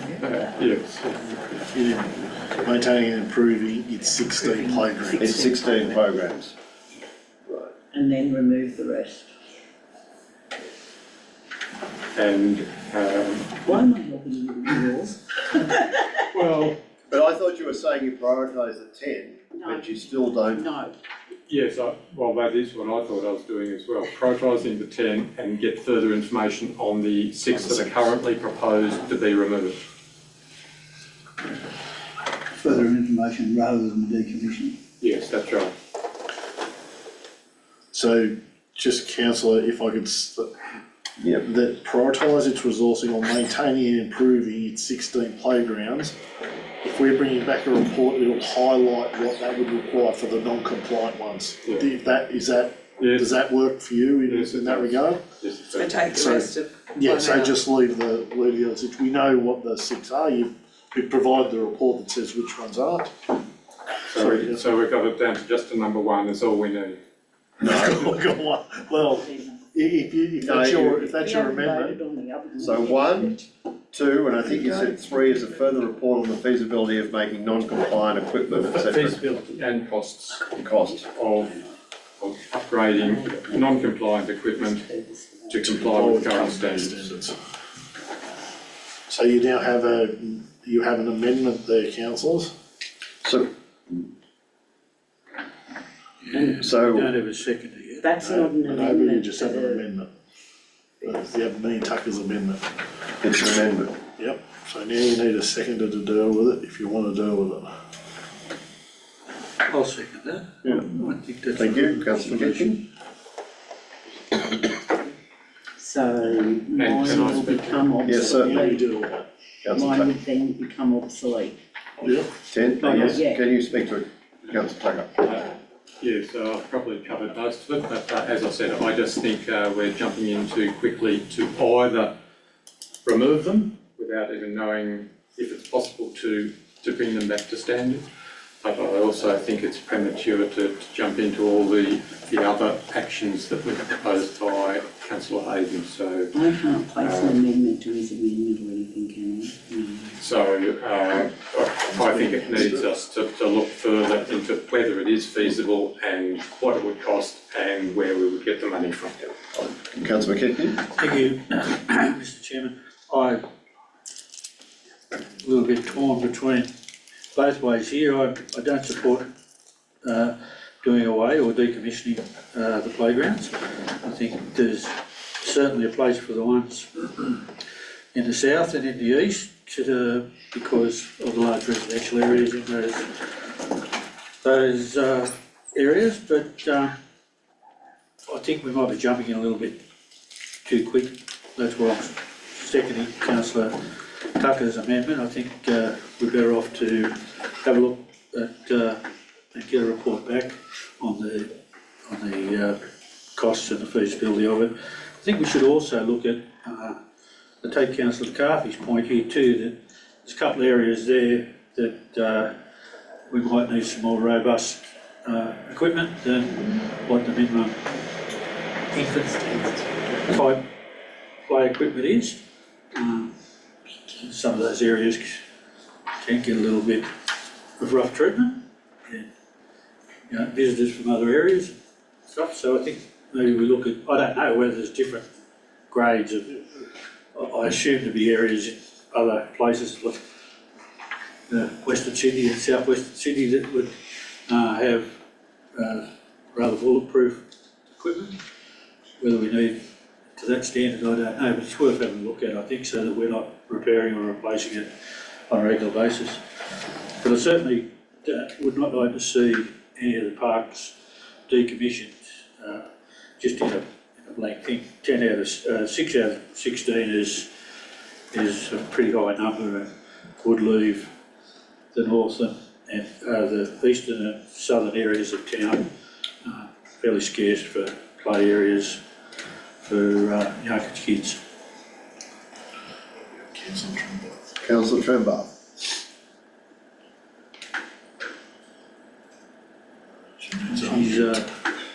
I support councillor Tucker's amendment. My question is, when we talk about decommission, we're just talking about the actual play, the swings or whatever. So the green space still exists for the children, but in the meantime, what's our risk if we've actually done this full report and identified potential hazards in these 6 parks? What do we have to do? Do we actually have to close them? Do we need to put up a warning sign whilst we do this work? And it's really just around safety. Is it something that we need to do? Because we actually have put the council saying we have areas of risk in these 6 playgrounds until we get this for the report. General Manager. Through the chair, you're already exposed to risk. We've been exposed to risk for quite some time. Additional to what the director and I have been talking about is our insurer always talks about remote signage and what that looks like, so we'll do an assessment on those as part of doing this additional information report for council to consider. but council's risk appetite statement when it comes to safety says avoid, which is the reason why this report has been tabled for council's consideration. Isn't that then, sorry. Councillor Tucker? Just write a reply. Oh, wait on, sorry, councillor Hayden might be going to say something, councillor. Yeah, isn't this, when it comes to playgrounds and insurance claims against playgrounds, isn't there, the recommendations and requirements around risk mitigated to a degree because a playground is always going to offer a level of risk anyway? You go down into the middle of the common and you see that big wire tower thing. If you climb up there and fall, you're dead. Because if your neck hits those wire ropes, you're a goner. There ain't no softball going to save you on the way down. So when we sometimes look at this and think of it as a council in a risk matrix, you climb a ladder, you fall, you hit the softball. You climb the ladder, you're not going to hit a wire rope that's suspended around the wrist. So sometimes, like others might break your fall on the way down for your body to be maybe preserved while you're unconscious, but there's still a risk there. You get on a flying fox, there's still a risk that you may hit something else. When you look at these other playground equipment that's up there, and I would encourage every one of the councillors to go and look at it with your own eyes if you want to read the reports, because you need to be able to look at it and not just look at a report and someone goes, there's rust there on that hook, when it can't rust. It's stainless steel and it's a patina. And I then sometimes think to myself, the person who is inspecting the park, away from being WHS safety officer, do they actually have the skills and are they actually a registered playground inspector? That's it. Councillor. Through the chair, to answer that question, is that our staff are trained in being able to undertake. But they have to be registered with PSIA. Through the chair, our staff are trained in inspections of playground equipment and we use them as part of our continual processes in this regard. Councillor Graham. Councillor Hayden's original motion there had a lot of good points, and you made some good points about it, but I think Councillor Tucker's recommendations just slows it down and we get a bit more information. I think we're all a bit reluctant to close off playgrounds completely. If we could see what actually needs to be done in some of these ones that aren't up to scratch, I think that would be the best idea. I have a question, if I can, Councillor Tucker. In one, with the rewording, are you saying that we should prioritise its, that's saying it's prioritise its resourcing and improving our 16 playgrounds? Were you meaning we prioritise the 10 that are named as being satisfactory in this report and further investigate what can be done with the other 6 to upgrade them to being compliant? Is the chair trying to make an amendment? No, I'm asking a question of what he meant. And it's a very good question because what you said on the second hand is what I meant, that there are 6 there that the current report says recommends be removed, and I'm not suggesting that we allocate resources on maintaining and improving them until we get that further report. So could you suggest the wording in a second as to we have to consider? So I don't want to put words in your mouth, but when I heard your explanation to begin with at the beginning, I thought that is what you meant. Sorry. because I'm not sure what words are in my mouth at the moment. Through the chair, just going back to the original. Yeah. Prioritise the resourcing and maintaining of its 16 parks. Council will bring back a report that will say Park A, Park B, Park C are compliant and will continue as normal. Park F, Park G, Park H are non-compliant, and this is what they would require to be upgraded. All right, if you're happy with that. Yeah. Now, prioritising to me is a job for councils. All we will do is we will bring a recommendation to you on what staff are considering to be the most, and it could also be that we start looking at, well, A's, B's and C's in terms of what is that park. So we all know the Common would be a pretty highly maintained and resourced park, but we don't want money spent in the interim until we get this further report. I think on the 6 that are currently proposed for removal. Yeah.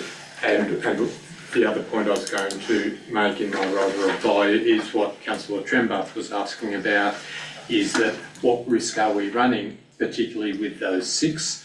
So if there are any that have, you know, rusty, sharp edges, and if staff consider any of them to be too dangerous to leave open in the interim, I would suggest that we put some orange safety fence around them and close them until it comes back to council and we reconsider. That doesn't need a motion, that's just something staff can do if that's the case. and through the chair, that doesn't mitigate your risk.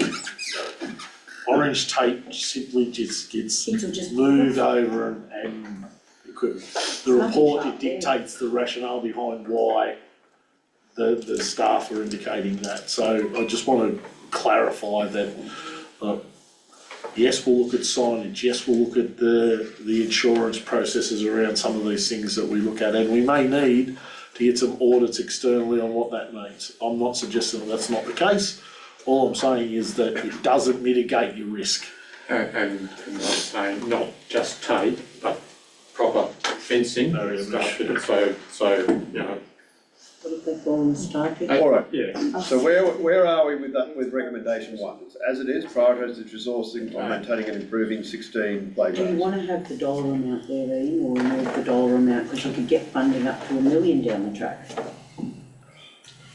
Well, that was just what the wording was in somewhere. I think there was a reason for putting 300,000, so let's. Yeah.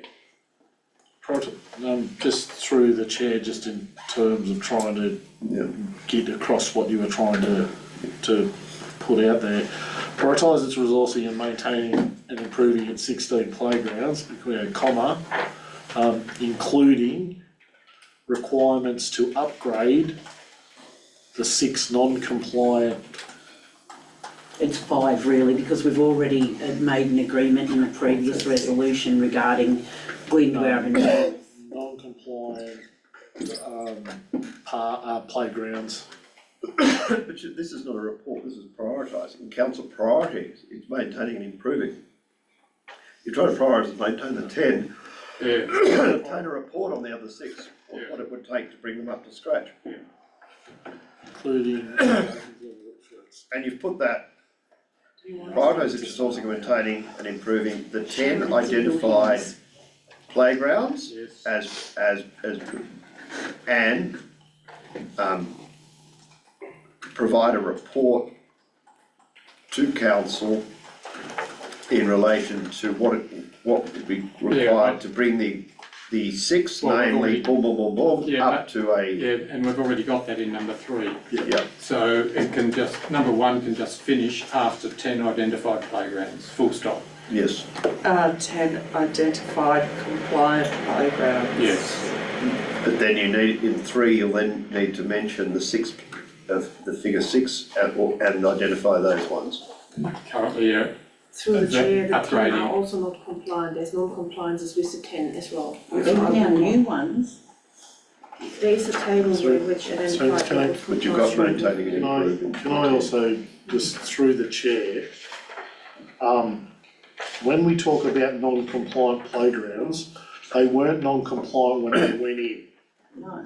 Right, so they were within the standards. However, I read the standards latest. keep changing and they continue to put an onus on all aspects of government to make sure that we continue to, and standards change within those. So The latest whilst they are non-compliant, they're non-compliant against the current standards. The latest standard was about shade and softball, and that's it.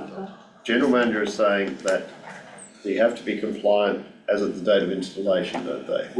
So council's policy is that when you install a playground, it's compliant with the standard. Standards that apply at that time. Equally, when the playground was put in Bly Street, there was steel, it probably complied with no Stainless standard. steel is still it is still allowable. remove compliant, point one. All right, From which one, I'm sorry? happy with it. Doesn't need compliant.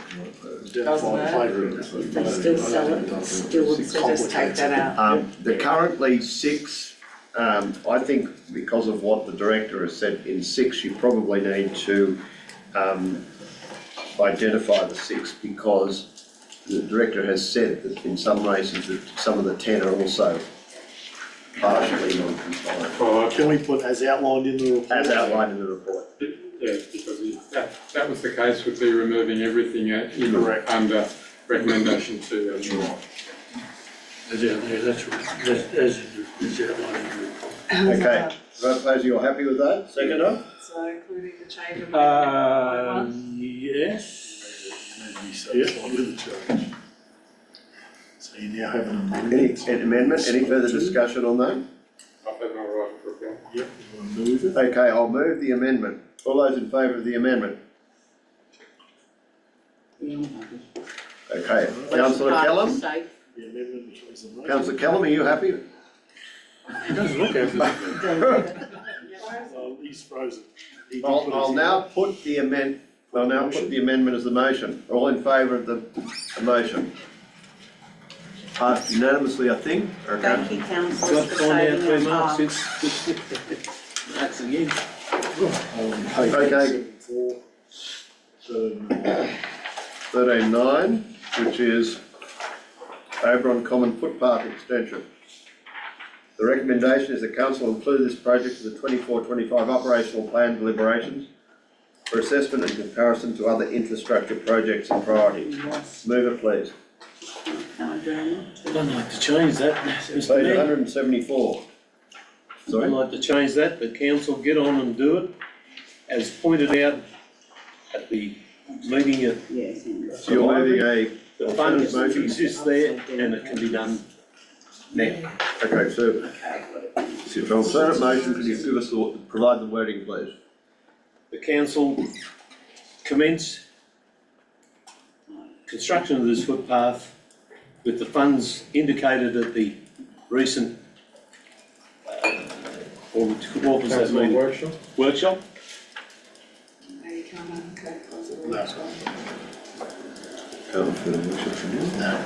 So, the council commenced the construction of the footpath, Which, Using the funds indicated that were available.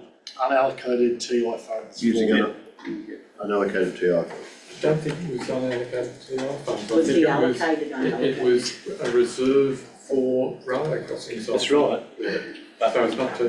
But the report doesn't show this. This is what we were getting a report for, but, sorry, I shouldn't have spoken, I suppose, yet, but anyway.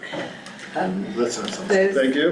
Don't change now, can Clive. we No. please, All right. can we please, clarify the Where do you location want to fund it of the from? footpath and the funding source in the, From the internal rail crossing, the rail crossing internal reserve. construction of this footpath? It needs to The actually footpath in the specify the common. footpath. In the common.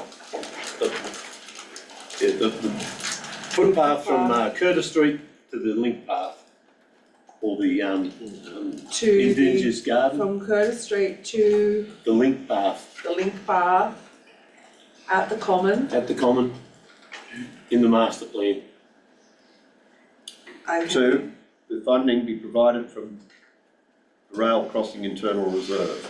Is that what you want? From the TI fund, and it was in the TI fund, wasn't it? So this is the rail crossing internal reserve.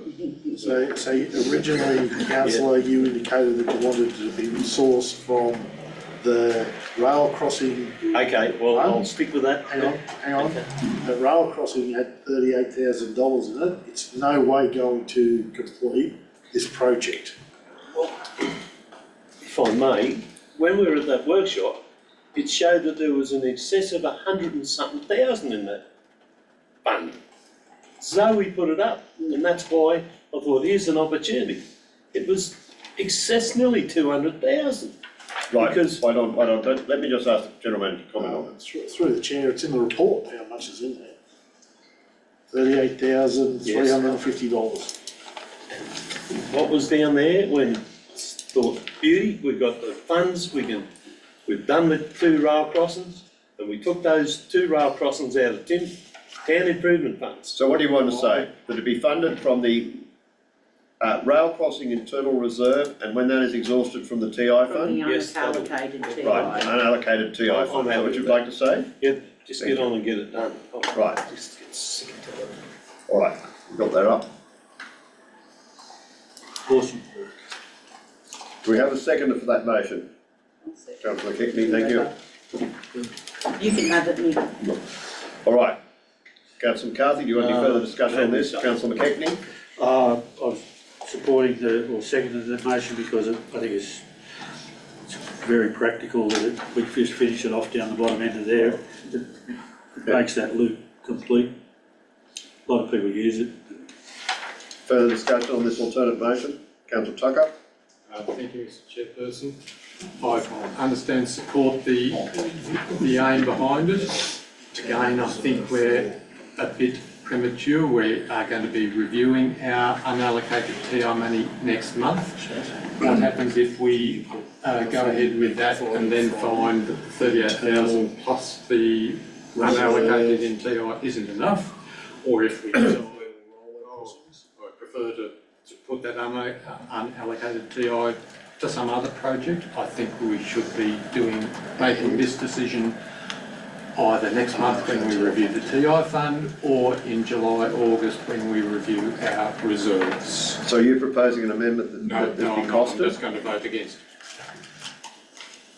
I'd like to say I support this. We're always allocating unallocated funds from the TI, and then they're allocated and they're unallocated again, and then they're allocated, the unallocated to something else. So I'm happy to support this when it comes around.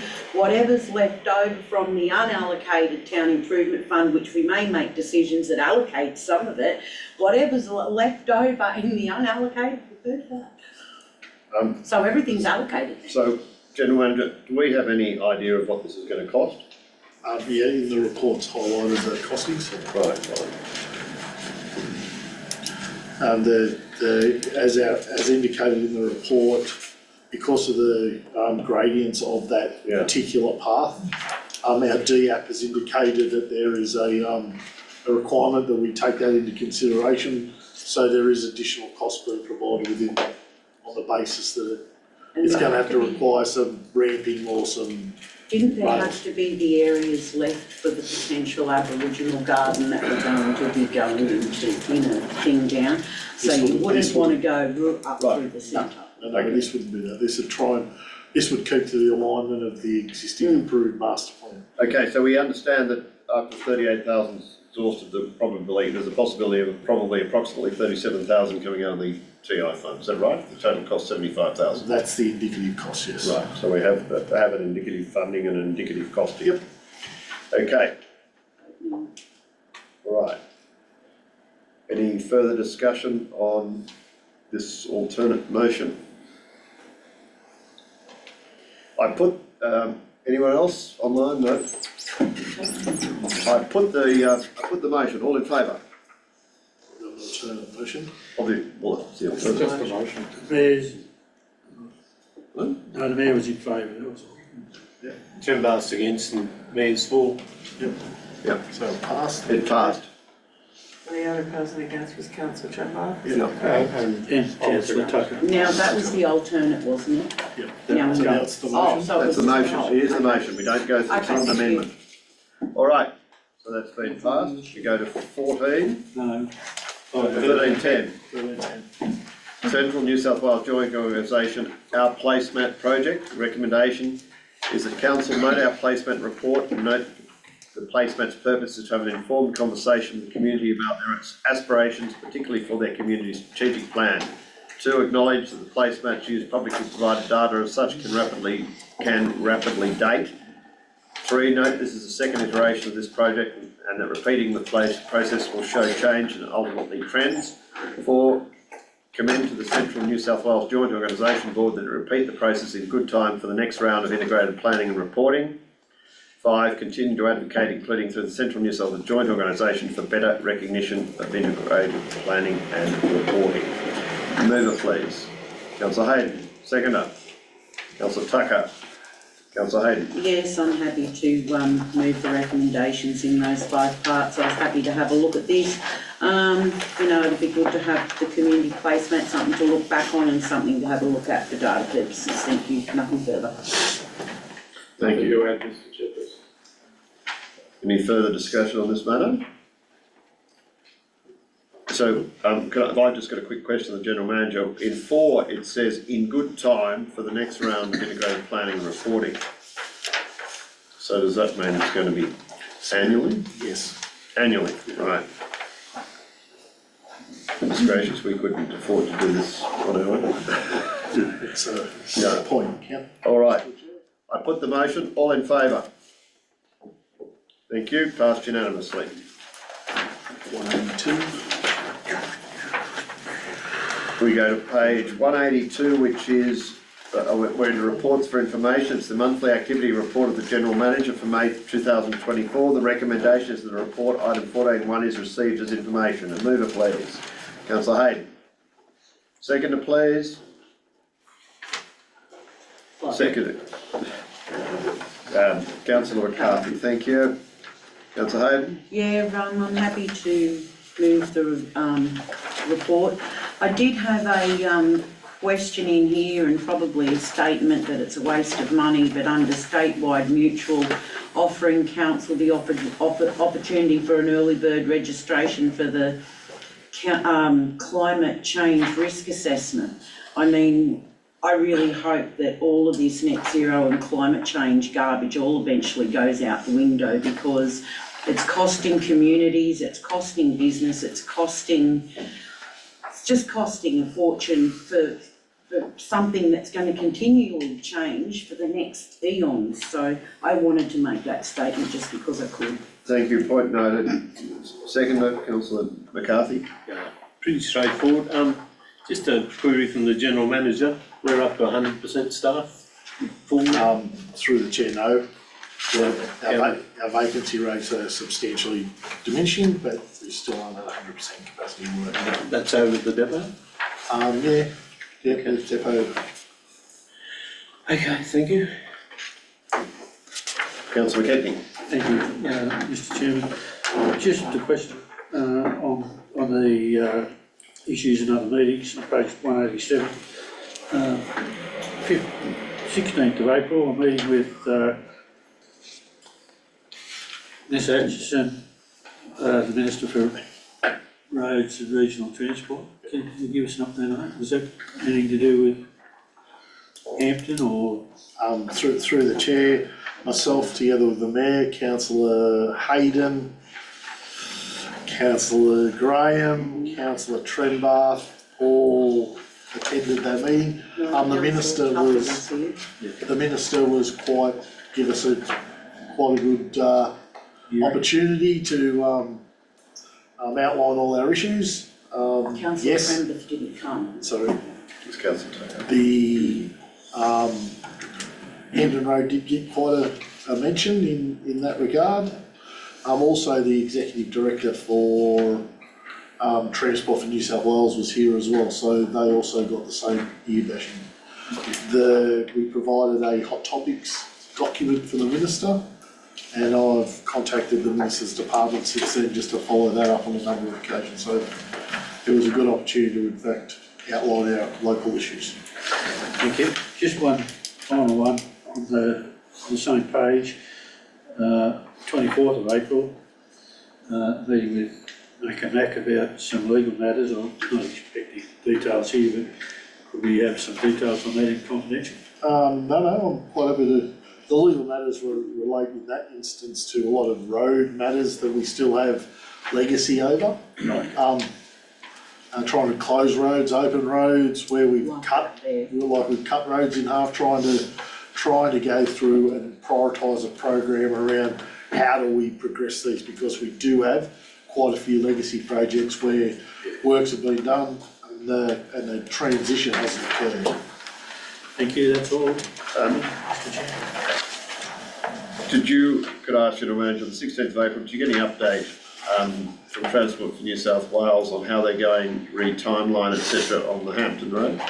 Through the chair, even further to that point, I met with Transport for New South Wales throughout the EMC. Yes. And Transport for New South Wales indicated that at this point in time, they're on time. They're still looking to have it completed by September. There are no more unintended road closures in the foreseeable future. However, that will be re-looked at in July. So the one-way contraflow type, I'm hoping will continue until July, where they'll reconsider what they need to do. And the meeting on 13th of May with Rural Bin Services, I must assume that's in relation to the waste management facility? It was an absolute fantastic meeting where a private contractor has in fact come and engaged with council staff about what they do and how they in fact operate. Hopefully a very robust submission will be put forward by them to your council, understanding about what and how they undertake their business. Thank you. Any further discussion on this matter? I put the recommendation, all in favour? Passed unanimously. 14.2 Monthly Activity Report, Technical Services, May 2024. The recommendation is the report, item 14.2 is received as information. A mover please, Councillor Hayden, seconder, Councillor McCarthy. Councillor Hayden. I'm happy to move the report. We note there's some more repeats about Artstone Road through there. When will the finalisation of Black Springs Road be finished up? If the director would happen to know. Black Springs or Abercrombie Road? Abercrombie Road, Black Springs. Yes. Take on the notice. And the road sealing for managing erosion. This is one of the things I think I sent through to the Technical Services Director, some stuff on about Mount Olive Road, what's the other one? Oh, Bogabogga Road and that.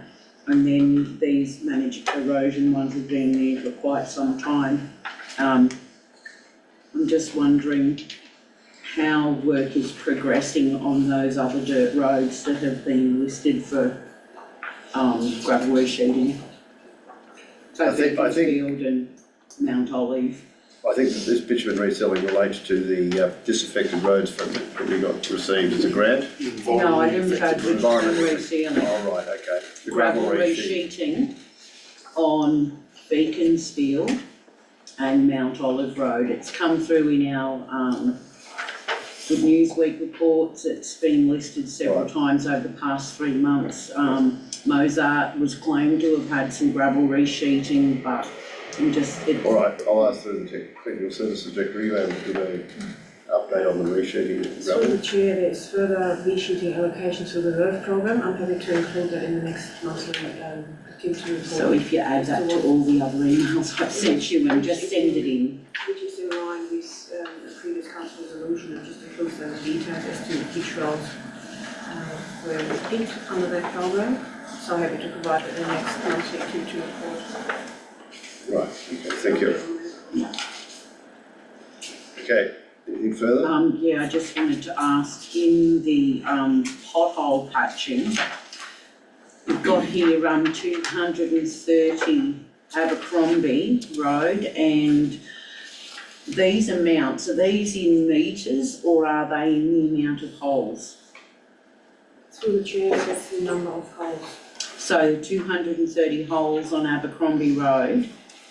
That's the information I have. Right, and then so all of these others are the holes filled. Okay, no, that's great. I just wanted to know that whether it was going to be metres or holes. Right. That's fine. Okay, Councillor McCarthy.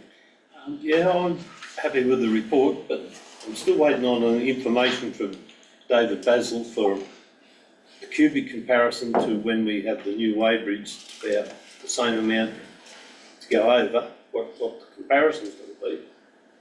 If you get what I mean? Like the other day I was out the tip. So you mean the cubic meterage compared to the tonnage? Yes. Fees and charges. Fees and charges, and we're going to, I think we have to wait till Weybridge comes online. I thought we were. Through the chair, as part of your fees and charges, you've Yeah. resolved to put the two sets in. Yes. And then, for this year, whatever's lower you will charge accordingly. But that, it's to give an understanding of our community about what a tonnage rate could cost. It also gives us the opportunity to do some data collect to say, have we got it wrong if we charge this much for a per tonne? And the other one is the resheeting on Carwood Road. I was down there again today, and I think from where we've done the environmental section on the hill above Kevin Webb's, back towards Sidmouth Valley, I think the resheeting and stabilisation is that good that we should get a report from the director and why we shouldn't use 711 funds to seal that section. The grader driver's done an exceptional job on that road, and I think we should look to seal it, that section. Where do we source the funding from? 711, if there's any left. Well, you asked It's only, for a report to come back. well, I'd like to see it. If it's too much money, well, we don't vote it, but the people down there have done an exceptional job on that section. So do you want to move, or do you second No, it? Just do it through another Just- source. If the director feels up to it, she does it. Okay, so I think it's noted that the report we come back on the feasibility of doing that and what it would cost. You up with that, Director? Through the chair, you can consider that as part of your 24-25 deliberations. Yeah, like Carlwood Road. That's what you would do. Carlwood Road. Not all, it's just that section. Resheeted a section. It's Sidmouth Valley. done a good job. Sidmouth Valley and, Give them credit where it's due. Councillor McCarthy has asked, is it feasible to seal that section and what it would cost? Noting that Carlwood Road is on our priority road. It is, but I think it needs to come back and program, you can't just make these things up on the wall. That's right. Okay, any further discussion on, yes, Councillor Hayden? Yes, when you cut me off earlier, I hadn't finished, so. I do apologise, Councillor Hayden, where are you going to now? That's all right. So around the contracts council has with transport, when our crews are out doing those contracts, have we got adequate staff behind doing the rest of our roads, or do we just kind of put that aside and then go and do that? I just wanted to get some, through the because chair. I know we're short-staffed, so. Through the chair, we shift our gangs in accordance with our works program that we have, so they're not short, they just go from program to program as they see fit. Unfortunately, we're at the lap of the gods in terms of how weather occurs, so sometimes we do rush on the back of, well, we either have to do it in one way or we can't do it in one way. Yeah, and another issue I had, I think I sent you through the text message last week, and I rang David Basil about the issue I had about the line markers going out Edith Road. So when I was going out to Edith Road to go to work, the S's that you go up, well, when you're at the bottom and you're in a 100 zone and you're driving up the S's, and there's no sign advising down at the bottom that there's a road line marking ahead, myself and another person behind me nearly hit me while I nearly hit the truck with the flashy light saying there's line marking, because you couldn't see them up through the S's. So I was just wondering why we didn't have any signage at the beginning of the road, like after Fish River Bridge in the 100 zone, just advising that there is line marking occurring on the road. Sort of through the chair, I think something's been raised with our tech services department. So the technical services director, I'm sure, will look into that issue. Come back. Because it's just one of those priorities, especially on Or note the issue. And, Bendy Road. And the question I had around under the water quality questions that were listed and put up on council web page, some of the questions that are that have been answered in that document, I don't feel has been answered satisfactorily, because 3 of them in particular were in direct opposition of what the WHO has mentioned in regards to manganese, what the New South Wales Health Department and medical practitioners have stated regarding any toxicity regarding manganese. So I'd just like it if they could be double checked, and some fact checking against those as well, because I don't believe. Councillor Hayden, maybe you could send an email referring to the sources and your references so that they can. Because we did fact check, yes. It might have been fact checked from another source, because I don't believe as a council we should be saying manganese is safe to drink. We should not say that. That's a statement that we shouldn't have. And that's all I wanted to say on. The council relies on scientific evidence, as you're aware. If you've got issues, then you should refer to in your email. And I'll provide the scientific evidence, because I have quite a lot of it. Can I just confirm that we don't want to condone people drinking straight manganese? It shouldn't be listed in an answer to any question that manganese is required. Levels. Right, what's the next issue, councillor Hayden? Is that it? No. Sorry, Andrew. Last Thursday, had a meeting with Technical Services Director, and I just wanted to thank her for coming out to Black Springs and having a look at the back of that recreation ground, because it is quite a mess. So I'm hoping that moving forward into next year's budget, we might be able to get something in an allocation to clean that up. And she now knows where the other water filling station is and what they're for. Thank you. Now I'm finished. Thank you. Thank you. Any other discussion? No, that was my right of reply. Right, I put the motion. All in favour? Go to 14.3, monthly activity report, planning development, May 2024. Recommendation is the report item 14.3 is received as information. A mover, please. Councillor Tucker and Councillor McCarthy. Thank you. Councillor Tucker. Thank you, Mr Chairperson. Happy to move it. I just had a question for the Director. It's just in relation to all councillors have seen the emails about an application that deferred or didn't get approved for a long time and has now gone up on the portal. And in fact, there was another one today asking if that approval is going to be backdated.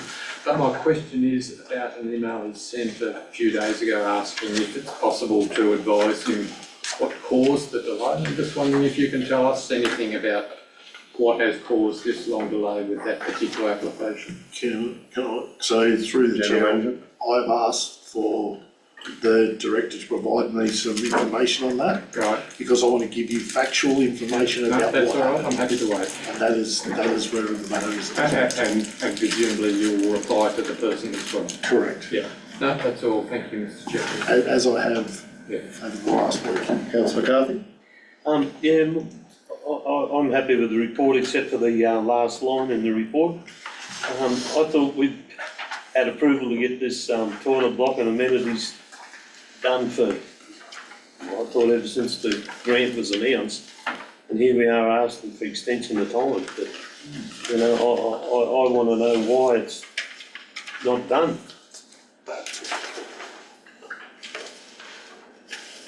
So what, the amenities block at the recreation ground, O'Connell. Yeah, that's right. Director of Planning. Through the chair, the funds were dependent on the remaining funds were dependent on the works for the oval and the cricket pitch and the car park. So we didn't have an amount until that was finalised, which was only recent.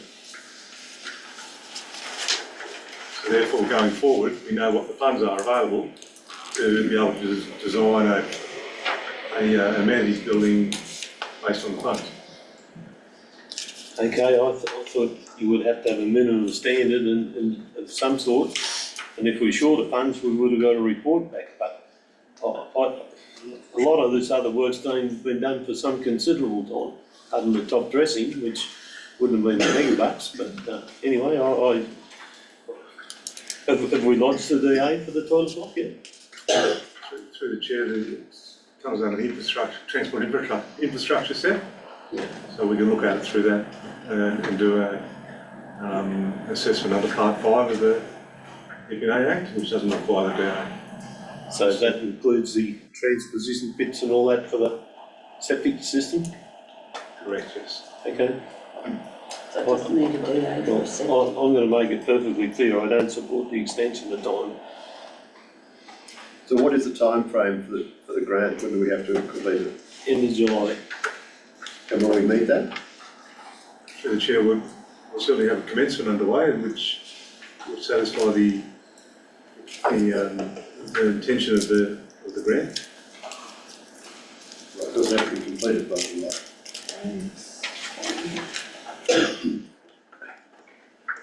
Okay, well maybe, because we don't want to, lose part of our grant because we haven't expended the money in time. So, maybe Through the chair, I had a very positive meeting with 2 architects in relation to this matter, and we're busily working with them to get the design up and ready to go so as we can get it out and get it complete. But we haven't issued our RFQ to building contractors yet because we need the design to do that. That's correct.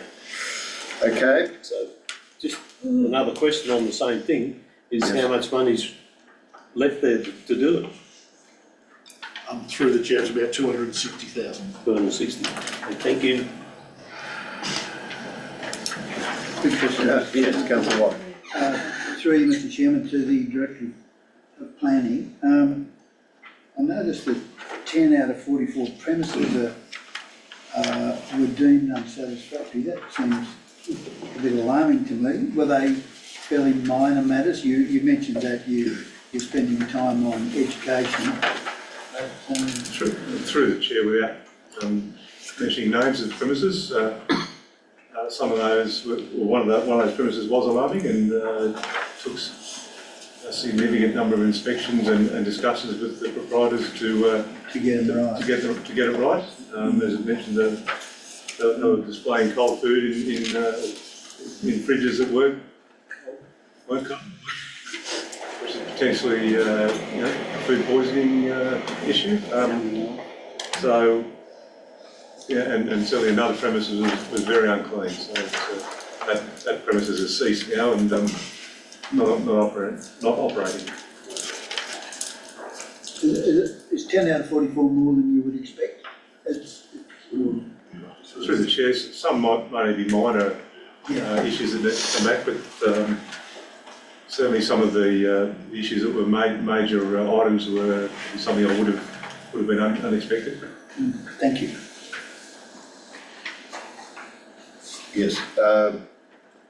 Just check, I think, Councillor Callum, did you have your hand up at some stage? No, okay, sorry. Councillor Hayden. Yeah, I'd just like to thank the planning director. I noticed here too that we're getting some growth here, most definitely, 6 new dwellings, the 2 childcare, the fees. I did notice that applications look to be on the rise definitely compared to last year. At this rate, if they keep climbing like that, they're going to be significantly higher if it follows that pattern through from August to November, busy time ahead. So I hope something sorts sooner than later with the planning portal. Also going down into the numbers of dogs and cats, and I'm sorry to do your head in, Mr. Planning Director, but I noticed here in March there were 3 dogs in March and then there were 5 carryovers. Do you know what the carryovers were? So do we actually have a total of 8 animals in the pound currently? No, because we'd have 5 currently, wouldn't we? And through the chair, I'll take that on notice, Councillor. Yeah. I'll come back to you with that. Because I just wanted to know, it's just hard because when you have cats red and dogs are green and the purple is carried over, sometimes you don't know which is carried over into where. And then if there were, in fact, in April, 5 dogs in the pound, what are we actually doing for a rehoming program? Are we actually advertising on our website and doing, because because I haven't seen anything and I'm constantly there and I haven't seen any rehoming or any advertising of any animals in the town. That was all. Through the chair, we certainly do that through